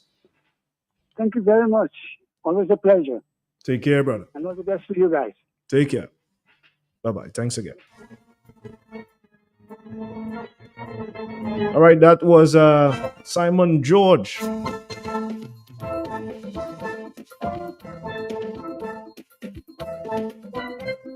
Talking about the Eco Photo Course book launch held yesterday at Rosalie.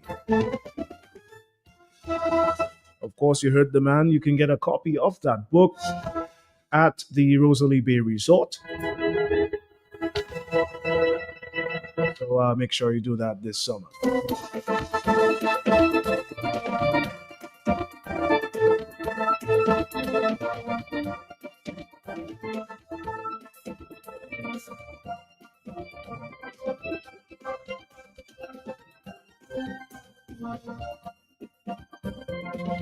All right, Dominica. It's 2:29 p.m.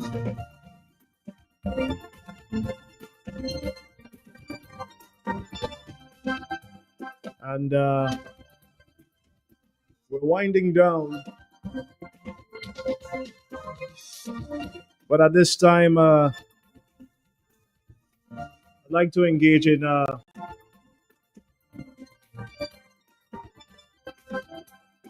topic that involves all of us.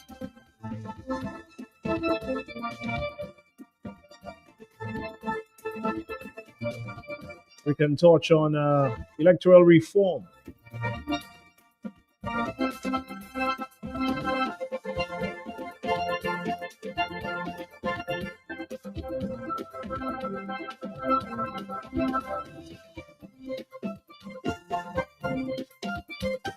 We'll be back to talk after this.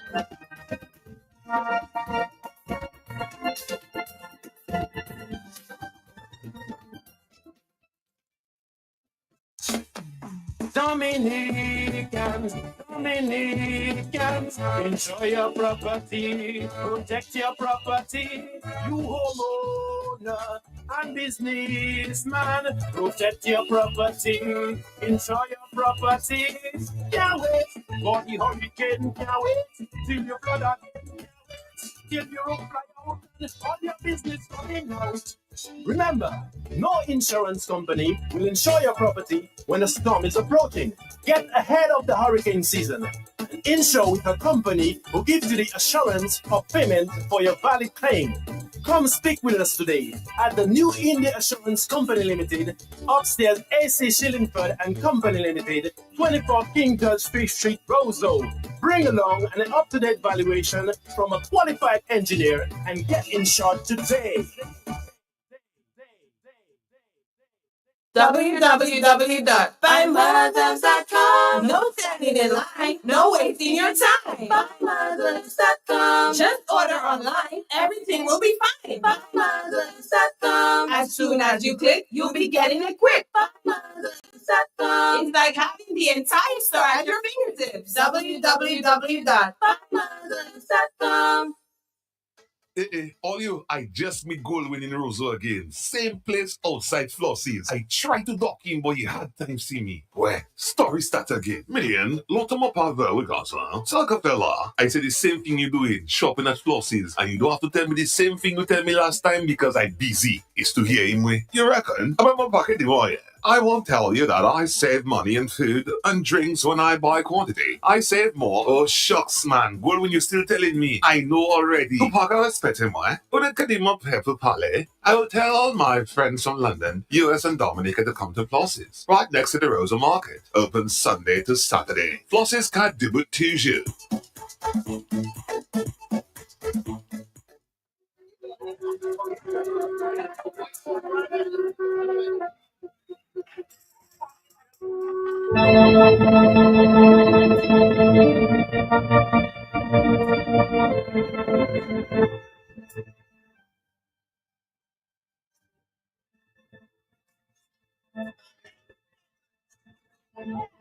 Okay, Dominica,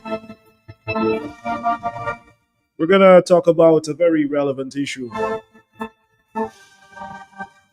United Nations General Assembly resolution demanding an immediate ceasefire. This concerns the Gaza conflict. We'll talk a little bit about electoral reform, but first, I would really like to delve into this.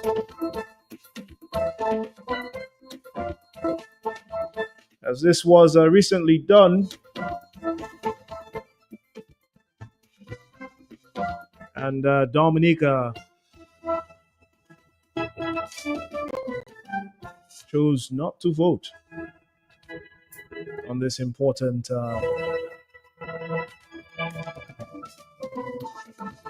agenda.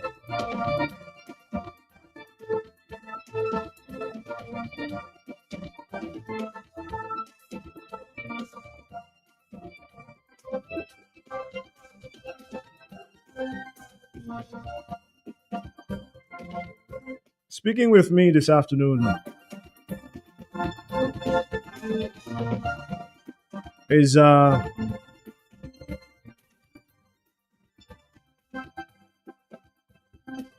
political expert, political scientist, Alex Bruno. We're going to have a conversation on this. Bruno, good afternoon. Good afternoon, Richie. What's going on? Well, one day at a time. Okay, well, that's what I do as well. Thanks for the invite, and I'm looking forward to our exchanges. Yes. So let's get right into it, Alex. We're talking about let's talk first about this vote, or rather, Dominica's decision not to vote in this resolution. Of course, you are aware of what happened. This resolution, it was demanding an immediate ceasefire in the Gaza conflict, Israel against Gaza, and unimpeded access to aid for the area. Dominica chose not to vote on this resolution. This resolution, just to inform the public, it garnered 149 votes in favor, and there were 10 votes against the resolution. Dominica among 19 nations. So there were 19 nations also that chose not to vote on this. Mr. Bruno, what's the outlook internationally? What do you think or decision to abstain from this resolution, how do you think that paints us internationally? Okay, so first of all, countries make decisions to vote for or against or to abstain on matters which are presented to the United Nations or in the United Nations for different reasons. And I'm assuming that Dominica's reason to abstain is what they felt was in the best interest of the country, especially since friends of their friends might have some interest in the Gaza area, because Dominica has friends in the East, and we know Dominica has friends in the East. So probably we are a friend to a country which has a friend that would rather that there's no ceasefire at this time. So instead of voting against the motion, our country chose the easier route to abstain, as such not to offend anyone, especially the. That's how diplomatic decisions are taken to do or not to do in the international sphere. It may be a decision that's good for Dominica. I do not see how it is, because from a humanitarian point of view, I think that ceasefire seems both possible as a decision a country should take. But until and unless a government official, the ambassador, somebody explains it, we are left to wonder. I cannot go ahead and tell you exactly why they did it or why they abstain, because somebody from government may just contradict what I'm saying, even if I might be right or wrong. So I'm not going to commit myself to give you a reason why we abstain. I'm just telling you the way it works in the international circle is that friends don't vote against friends, and friends of friends try not to upset friends in the United States, and I've got an abstention in a safe vote or a non-vote that is fixed. If you understand what I mean. Yeah. I at some time earlier, not to cut you off, but I was at a press conference where the Prime Minister made it clear, as far as foreign relations are concerned, we are friends of all. And so he's made it clear that his administration will always take a stance that does not appear to somewhat go against any country. He chooses to be diplomatic. And herein lies the problem, because that is very, very tricky. You cannot just friend for everybody and abstain to please everybody, because you cannot please everybody at the same time. Because if you are my friend, and I'm your friend, and you, my friend, is doing something to hurt other people, and I have a right, I have a mandate, I have the power to tell you you're wrong, I should tell you you're wrong. It's true they say politicians and politics with strange bedfellows, but we have seen it where countries voted against certain things, especially on humanitarian grounds. So I do not see the logic in not voting to please everybody. This is a humanitarian crisis taking place. And if there is a resolution on the UN floor to have an immediate ceasefire, I think the reasonable person would expect that a reasonable government would support such a motion to at least call for a ceasefire. But to say that you have friends and everybody's your friend and you're not voting because everybody's your friend, it just to me sounds a bit naive, if I would want, for want of a better word, because we have seen where countries have voted for motions in the past. So maybe that reason does not hold for that case. And I understand the Prime Minister saying that everybody is his friend, and that's how you should look at things in the international relations sphere of countries. But to say that you're not voting against an obvious resolution or for an obvious resolution because you don't want to upset anybody and you have to please everybody, it doesn't add up. It doesn't really add up to it. Yeah, because it's funny you should say that, Mr. Bruno, because former Dominica ambassador to the United Nations, Crispin Gregoire, he somewhat made similar comments, but then he added there was a certain level of awkwardness, Alex, to this decision, and he fears certain repercussions that may follow. It may or may not, right? As it relates to us abstaining from such a resolution, obvious resolution, as you put it. I just want to play right now for our listening audience some statements from Mr. Gregoire. This is very recent as well, Alex. So I just want to play that.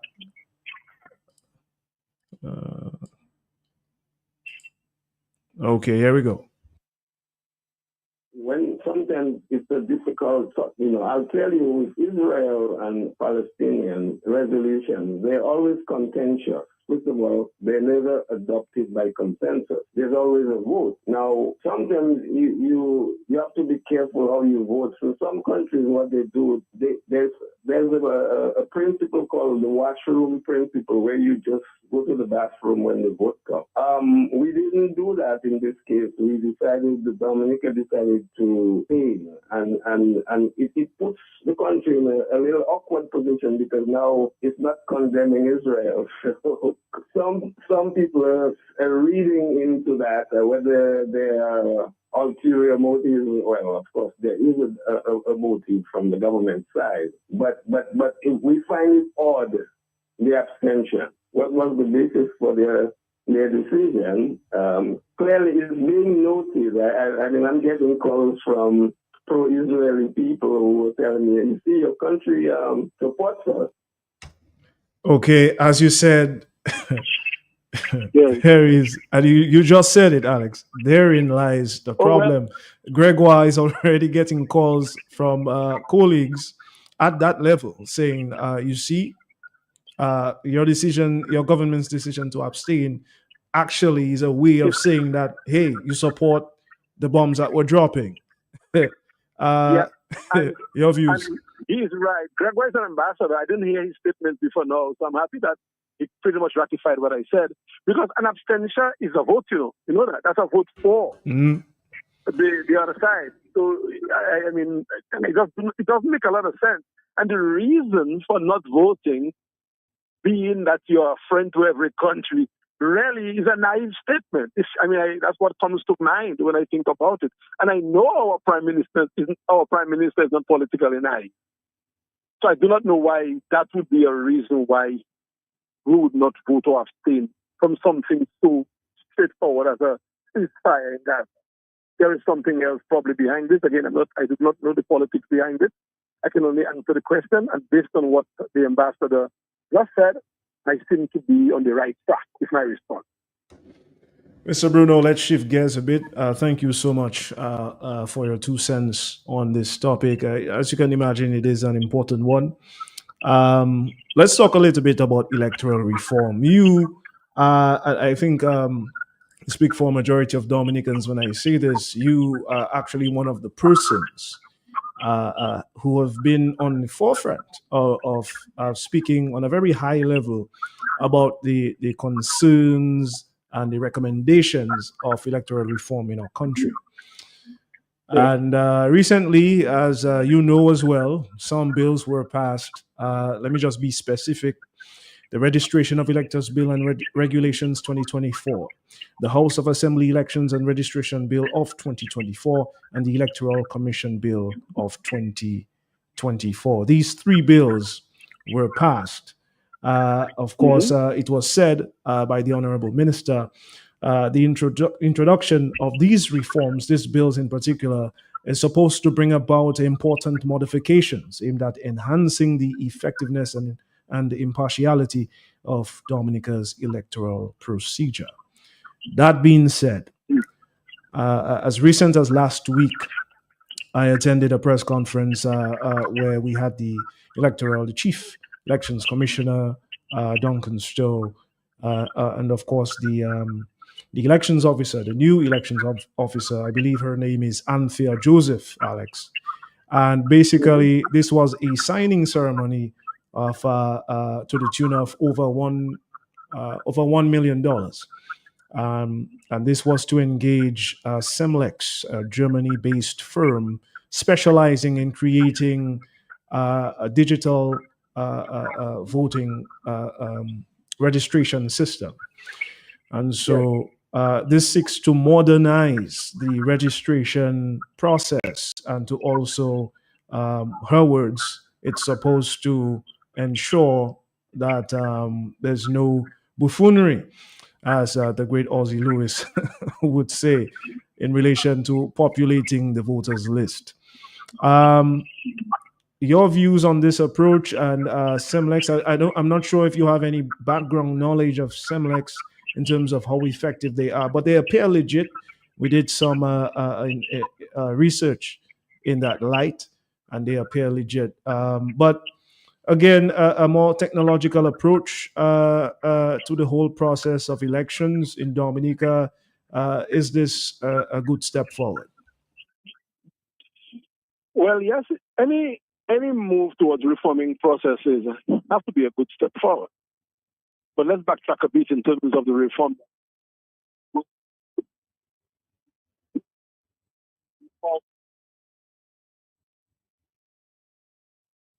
Okay, Alex, we seem you seem to be breaking up a bit. Can you repeat that?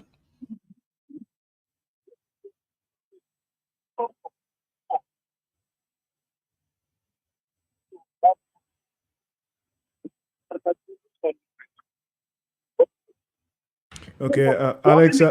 Yeah, we're hearing you better now. Can you start over? Oh, are you hearing me clearly? Yes, much more better. Yeah, much better. Can you? Okay. So I was saying that reform of any form has to be good, especially if it is done well. In the case of Dominica, however, the electoral reform that we have now, which is now history, I think people still talk about it, but the process is done. The reform is now law. So we have to find a way to have another conversation. Probably change the law when another group of people get there or whatever the case might be.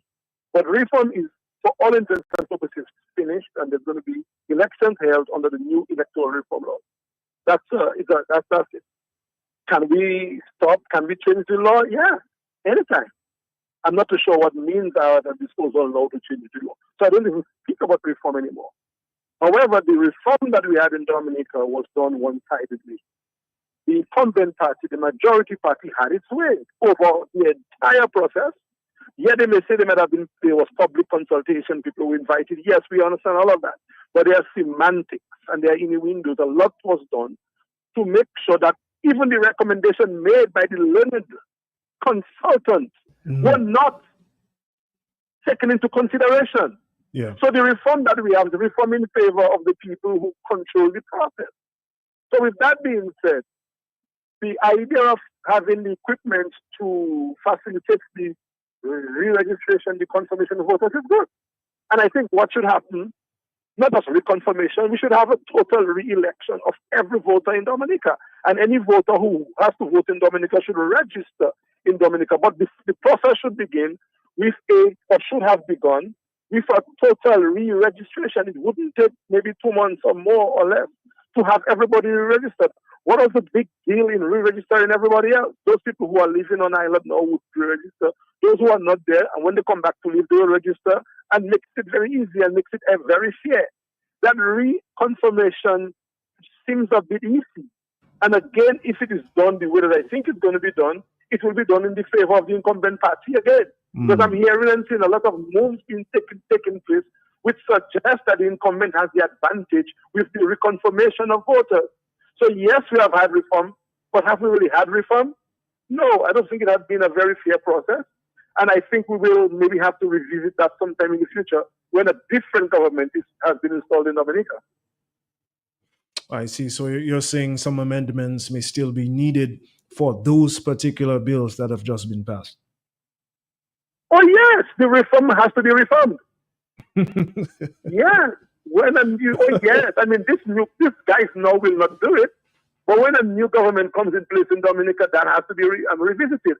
And I think the energy should be based on not reform, but on winning to change the reform or to reform the reform. So the parties in question have to find a way to win, even if the process, even if the system, even if the reform has not been fair.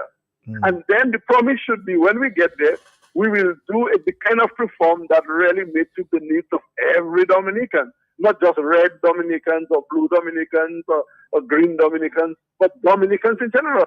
Reform is not a partisan thing.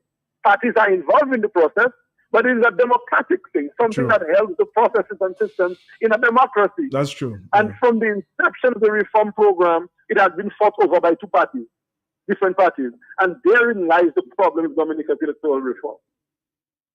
Alex, let's touch on the new voter identification cards. We all know, I think Dominicans know, what the opposition's view was, specifically the United Workers Party and the Dominican Freedom Party, and what they have been saying to us in the media is that they are not against generally the idea of a voter identification card. In fact, they say the only thing missing, as far as this part of the new legislation is concerned, is the fact that the card does not allow for fingerprinting biometrics, which they say, and many experts I've spoken to have agreed, which would add an anti-corruption feature to the whole idea of the voter identification card.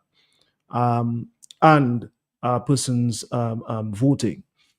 So this currently does not exist, even in the new legislation. The only thing that comprises the voter ID card is the following: the essential personal details, right, including a photo, advanced security elements such as a unique identification number, similarly to your social security card.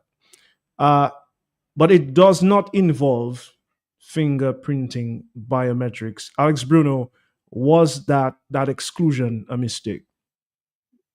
I don't know if it's a mistake, but I think it's unfortunate. Because if we're going to advance and modernize things now, why that should be the simplest thing. That should have been included in the mix to make it as anti-corrupt as possible.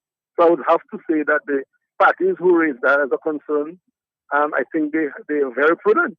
It's a very wise observation that should have been in place. And I do not know why it was left out. I don't think it's too late now to do it. So I think we should at least, if we have to go back to the legislature to give the authority, the chief, to so do, we should do it. And I think I heard some people making the argument that people do not want their sensitive information in the hands of many people, and that might be an intrusion of people's privacy. I mean, really, I mean, what could be more important than the vote?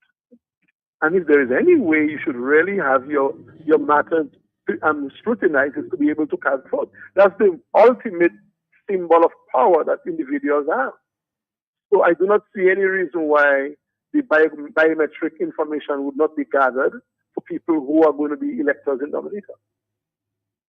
Yeah, because I heard that in the Dominican context, some persons actually believed that if this was included, that it would infringe on their rights, and the whole inclusion of fingerprinting biometrics is only acceptable for identifying criminals. I think that information was used. Yeah, I don't think that's correct, because even when you have to get your visa or entering the United States, you're in many cases you're required to go through the fingerprint scanner, and that's a normal security protocol which works. It's a very sad excuse, I think, and the excuse is made for whatever reason it was made for. And what I think some of the people who make these excuses fail to realize is that there is nothing more significant than the ability to elect a government. That is the most important mandate any citizen has, to put power in the hands of individuals. So if anything needs it, the vote needs it. So that excuse does not hold water. I think it's just maybe smoke and mirrors. Let's just touch on a few things. Some of the good things are coming out from the legislation, though. We see equal media access, greater accessibility for individuals with disabilities is also part of the proposed registration laws. The incorporation of the technology that we added for voter registration is supposed to help boost record-keeping processes. What do you think about those things? Because this was both agreed in the Sir Dennis Byron report. This was both agreed by stakeholders and the government. Well, so you said something about Sir Byron. Did you say did Sir Byron also raise that in his report? Yeah, it was there as part of the recommendations, and those recommendations were included in this new law. And specifically, what recommendation are you talking? Do you want me to comment on which one? The need for equal media access, that was agreed to. Yes. It's now part of the law, where all political parties have access. Because you know all too well that the opposition parties have not really gotten the fair end of the stick for the past decade on the other media houses here. But this law is supposed to regulate that. And everybody agreed on that. And it is in this current law for registration. So I guess that's one of the good things that came out of this. And also the technological advancements in voter registration and record keeping. It's supposed to boost record keeping, make it safer, so to speak. Your views?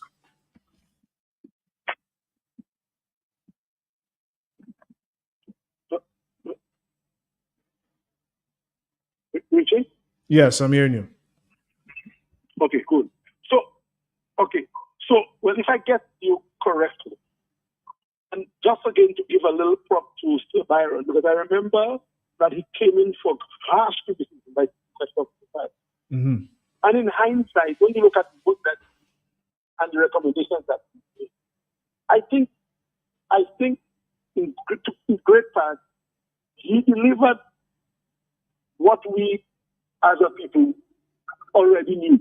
Yeah. I mean, he didn't do exactly as we wanted, but one ought not disregard what the gentleman did. And a lot of his recommendations were taken for. And people really question why. And the answer is very obvious.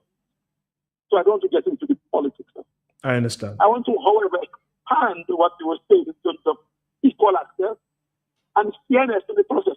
One of the things that the reform failed to do was to regularize the size of the constituencies. Mm-hmm.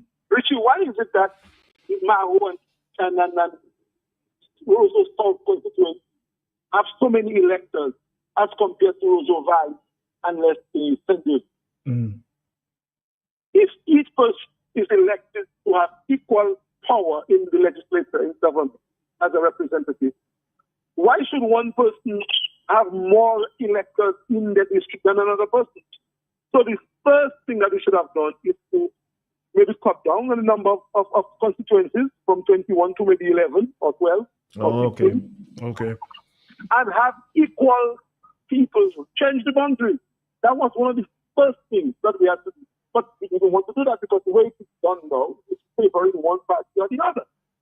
So if you really wanted to reform, you have to start with the electoral boundaries. Cut down the number. Let's say let's have 15. And you have equal, you change the boundary so you have equal people voting equal places. That's when you show your skills.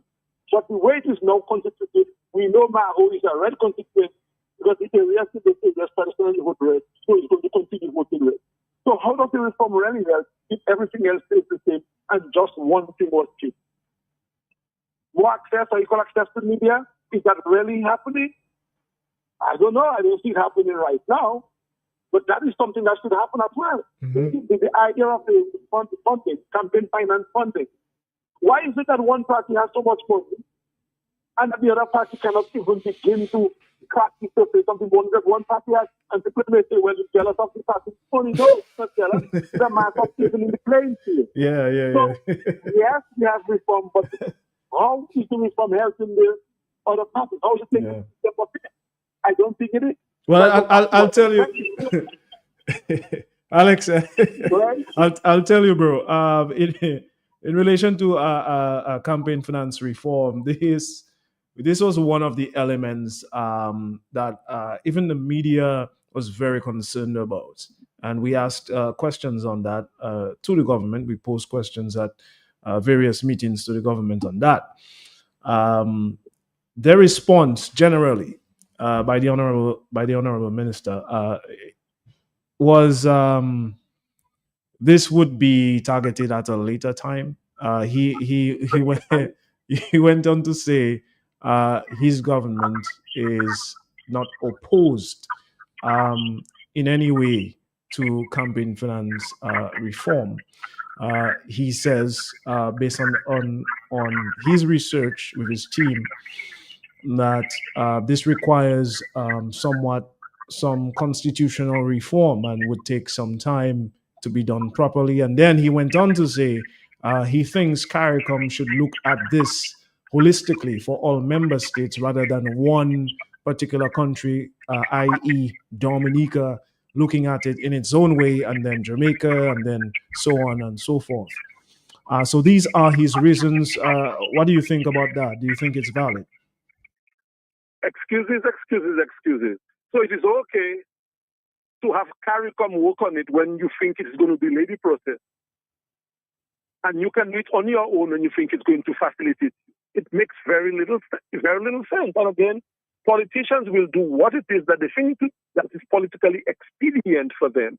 And reform was done in Dominica in favor of the party that keeps on making the excuses for not wanting to do the things that should have been done to make the system fair for all. Reform should not be to benefit one party or the other. It should make the system fair for everyone who wants to take part in the process. So to say that CARICOM should do it for all member states really does not make sense. Again, it is trying to pull a fast one on the people to put it in the local palace. CARICOM doesn't have to do matters of our election for us. They can advise. But we are the ones who have to do it. And if you just had reform, you should have made sure that this was placed into the process. But if you have put it into the process, it will work against you. So you have to find excuses to explain why it was not done. And that is what's happening, Rick. And that's as clearly as I see it. And you know me, I'll always say things as I say it. People may not like the way I express the views that I express, but I can only say it as I see it. And that, I think, is what really is going on here. Without a doubt, Alex Bruno is a straight shooter, huh? Alex, I just want to thank you. Yeah, go ahead. I'm just saying that's what I do. I'm always going to be shooting straight. Brother, you're always welcomed at Q95 FM, okay? And we appreciate you taking the time out this afternoon. I suspect we will be speaking again very soon. On the matter of education, of course, we'll talk on that. But Alex, thanks again. Thank you. Anytime, my dear friend. Have a good one. And I want to say a very special good afternoon and belated happy Father's Day to all the fathers on the island. And Richie, anytime you need information and you think I have it, just give me a call and I'll be more than happy to share. Thank you. I'll be in touch. Take care, my friend. Ladies and gentlemen, Alex Bruno.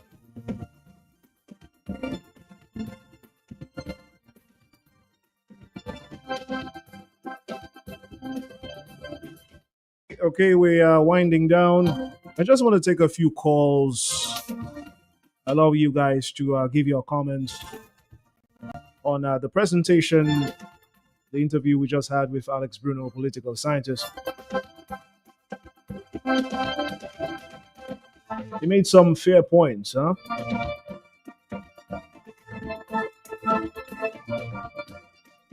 We did see, in all fairness to the government, some parts of the regulation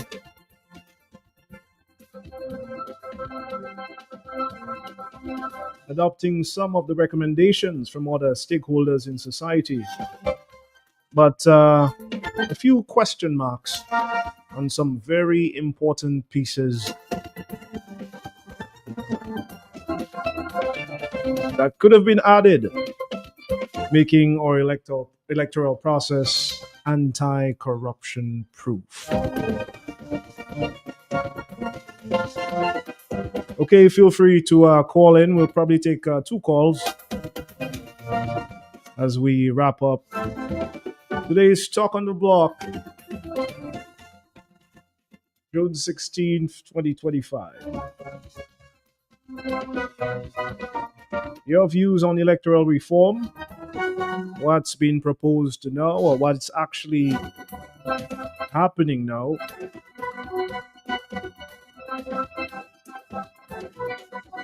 Let's take this caller. Caller, you're live. Hello, good afternoon. Okay, try calling back.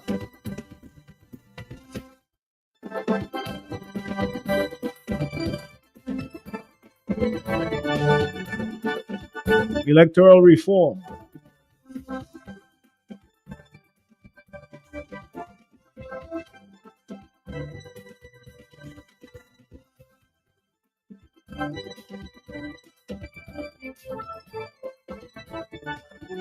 Just to remind you, the electoral bills which were passed on March 19th, 2025.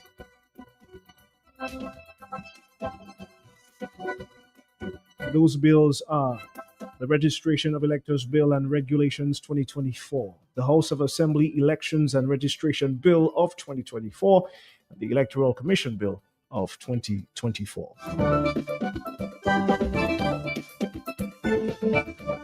Hello, caller, you're live. Hey, blessings, King, and thanks again. Let me say thanks to Mr. Bruno for his engagement with you, Richie. Yes. And invite anytime you need information, you could contact him. That would be nice. Having to do with did they abstain or were they absent in the vote having to do with the ceasefire of Palestine? Yeah, that's a good question. They abstained, yeah. And that makes it even more troubling. You hear the brother talk about the washroom break. That was not the case. You see, like it was not there. You abstain, it's like you supported. Yeah, that's what he said. Yeah, that's the treachery, because the technicality, if I abstain, like my hands are clean, you see, like Pontius Pilate, yeah. He was the big man then, and he said he washed his hands, but he was as guilty as those who crucified Christ. You get my argument, Richard? Yes, I get you. So it is very interesting. You see, when you're dealing with puppets, one thing I listened to Alex said, he's not politically naive. Maybe Dominica, Alex, with all the machinations, the planning, the plotting, the scheming, the strategizing, and all of that. You know, playing the dirty little games, get me a Motley to write a thing and then get Byron to write a thing, throw it aside. Now electronics get a German company because you're buying time, you're playing for time while you're manipulating the whole process. The blessings are, I understand your views on generally the approach by the government as it may appear to you. But tell us, what do you think about campaign finance reform being left out at this time? What does that mean to you as a citizen of the country? These are creatures of convenience. Richie, remember, there are billions of dollars unaccounted for. And when you're in that fortunate position, you looking to, how you would say, manipulate, to skillfully determine how things happen, how people behave, how people respond. So that's manipulation. You can manipulate a plant. You want it to grow in a particular way, so you can cut it every time the branch moves. So that's what they're doing, manipulating the whole process. So electoral finances or finance reform in the electoral reform, finance, the aspect of finance controlling or restricting has to be left out because they know that's the trump card. And that's why I'm giving thanks to the opposition or the resistance for what they have done and is still doing. But trust me, Ricky, when you have the churches and the Bar Association and other NGOs, the non-governmental organizations, so to speak, quote unquote, can remain silent and watch an administration that is in government or a party that is in government. The party is not the government. The Labour Party is not the government of Dominica. It's the Labour Party administration.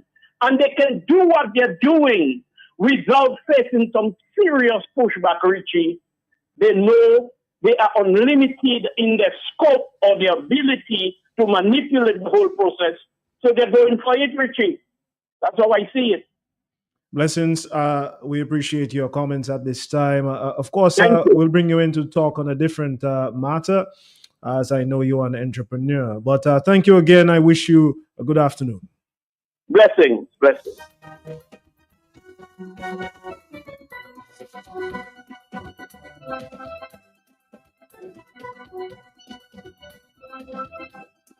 All right, we can take one more call.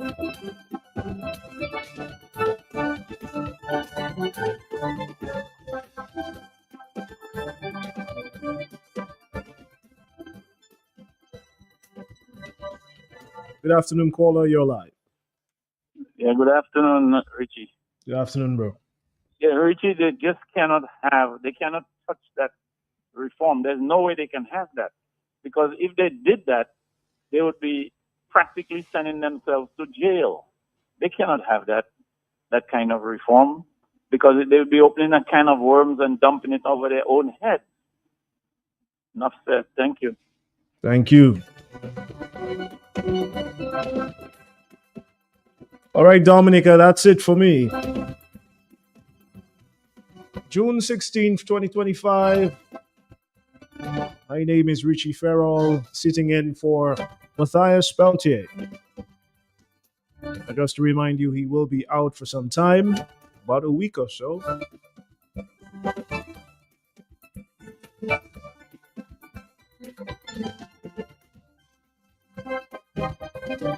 But rest assured, if it's on the block, we'll talk about it. Thanks for your participation this afternoon. Stay tuned to the big station Q95.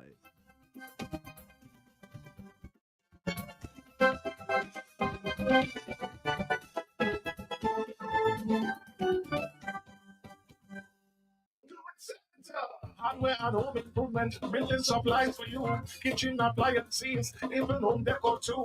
Lumber, lawn, all your garden supplies. Plumbing, welding, electrical supplies. Visit Do It Center at the former J. Nassif Hardware location on Goodwill Road. Call us at 255-6890. Do it Center.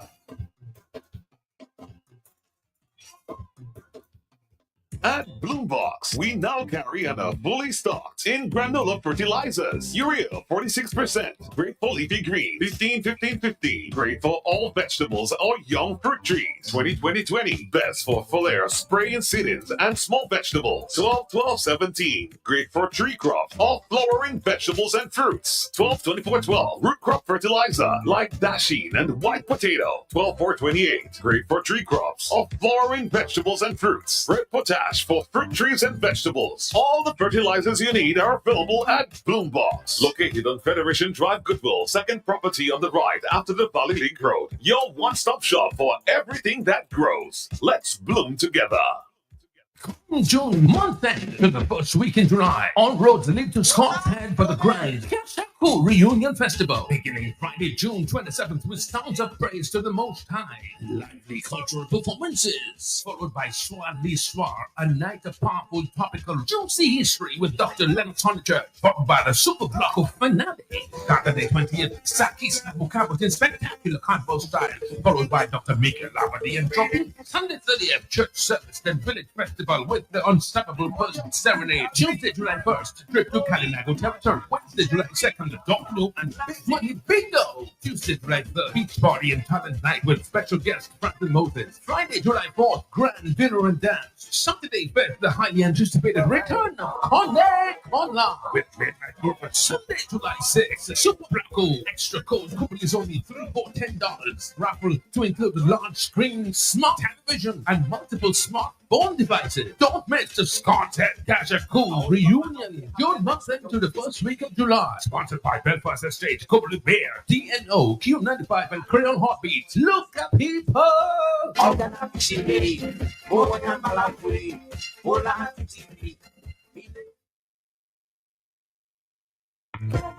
And carry, cash and carry, and carry, cash and carry. Carry, we offer the finest selection of products that cater to your every need. From groceries to household essentials, our shelves are stocked with quality items that are sure to impress. And guess what? We're not just great for wholesale, we're also your go-to place for all your food service needs. Located right opposite the Immigration Department on King George V Street in Roseville, we take pride in providing you with an unforgettable shopping experience. Our friendly staff is here to assist you in each and every step of the way. Ready to place an order or have a question? Call us at 316-0184 or 255-6823. And carry, cash and carry, and carry, cash and carry. We can't wait to see you. Or you where in Roseau, Kimashabis, you can just walk in and order all your chicken parts, wholesale, and you can enjoy retail. It's at AC Shillingford, all chicken parts available that you can afford. Fresh breast, and you know breast is best. Shillingford wings have muscle. After you eat it, you can fly. As for Shillingford chicken drumsticks, even swinging stars just order drumsticks from Shillingford. And for those of you who love Risapul, AC Shillingford keeps your belly full. Buy your chicken wholesale at AC Shillingford. From wings to thighs to drums to breasts to backs to necks, it's available. It's always available and it's affordable. Plus, you've got pork feet, ham and turkey, bull foot, chicken nuggets, pepperoni, all those right seasonings to make your kitchen keep on ticking. Buy your wholesale chicken at AC Shillingford. When you think of chicken, think of AC Shillingford. Always ready.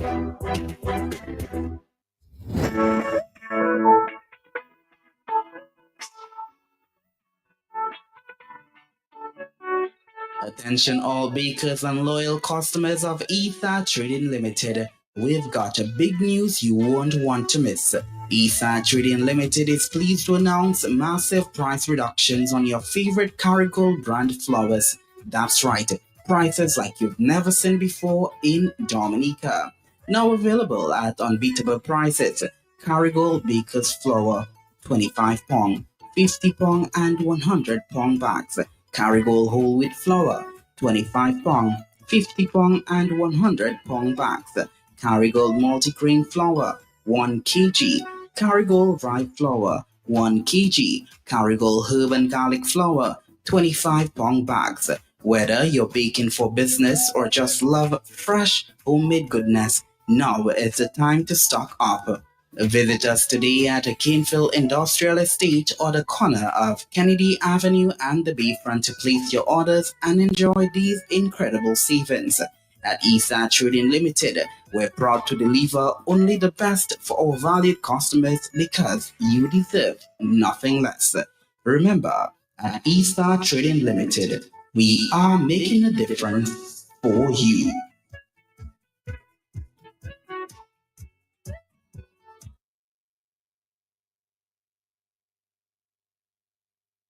Cause I'm on my way. KFC delivery is here.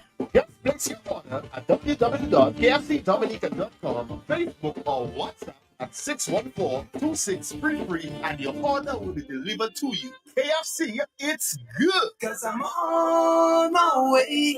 Dominica Q95 Radio is opened for your business in collaboration with the National Development Foundation of Dominica. Get ready to join Q95 Radio and NDFD for Nature Island Small Business Buzz, a live radio program bringing in empowerment to small business ideas and entrepreneurs across Dominica every Tuesdays and Thursdays from 4 to 5 p.m., offering a unique national platform for small, medium, and growing business enterprises in Dominica. Together, we'll aspire to connect, advertise, learn, collaborate, and witness small business entrepreneurs thrive and succeed in the fertile broadcasting soil of Q95 along with the NDFD. Join us on our journey every Tuesdays and Thursdays from 4 to 5 p.m. One unbroken, exciting hour of free Q95 Radio small business promotion as together we explore all the challenges, the setbacks, the setups, the comebacks, stories, the history, the startups, the breakthroughs, the financing, the sweat, the toil, the sleepless nights, the heartbreaks, the triumphs, the business plan, and the overall success in pursuing your small business dream come true in the Commonwealth of Dominica. Join veteran broadcaster Franklin Peter Moses and Mr. Donald Bocasio, highly skilled, qualified, sought-after business and entrepreneurial manager, small business development expert, and strategic business coach. Together, we're taking you and your small business to the pinnacle of success in the Dominican economic landscape. So don't miss Niche Island Small Business Buzz every Tuesdays and Thursdays right here on Q95 Radio, the big station.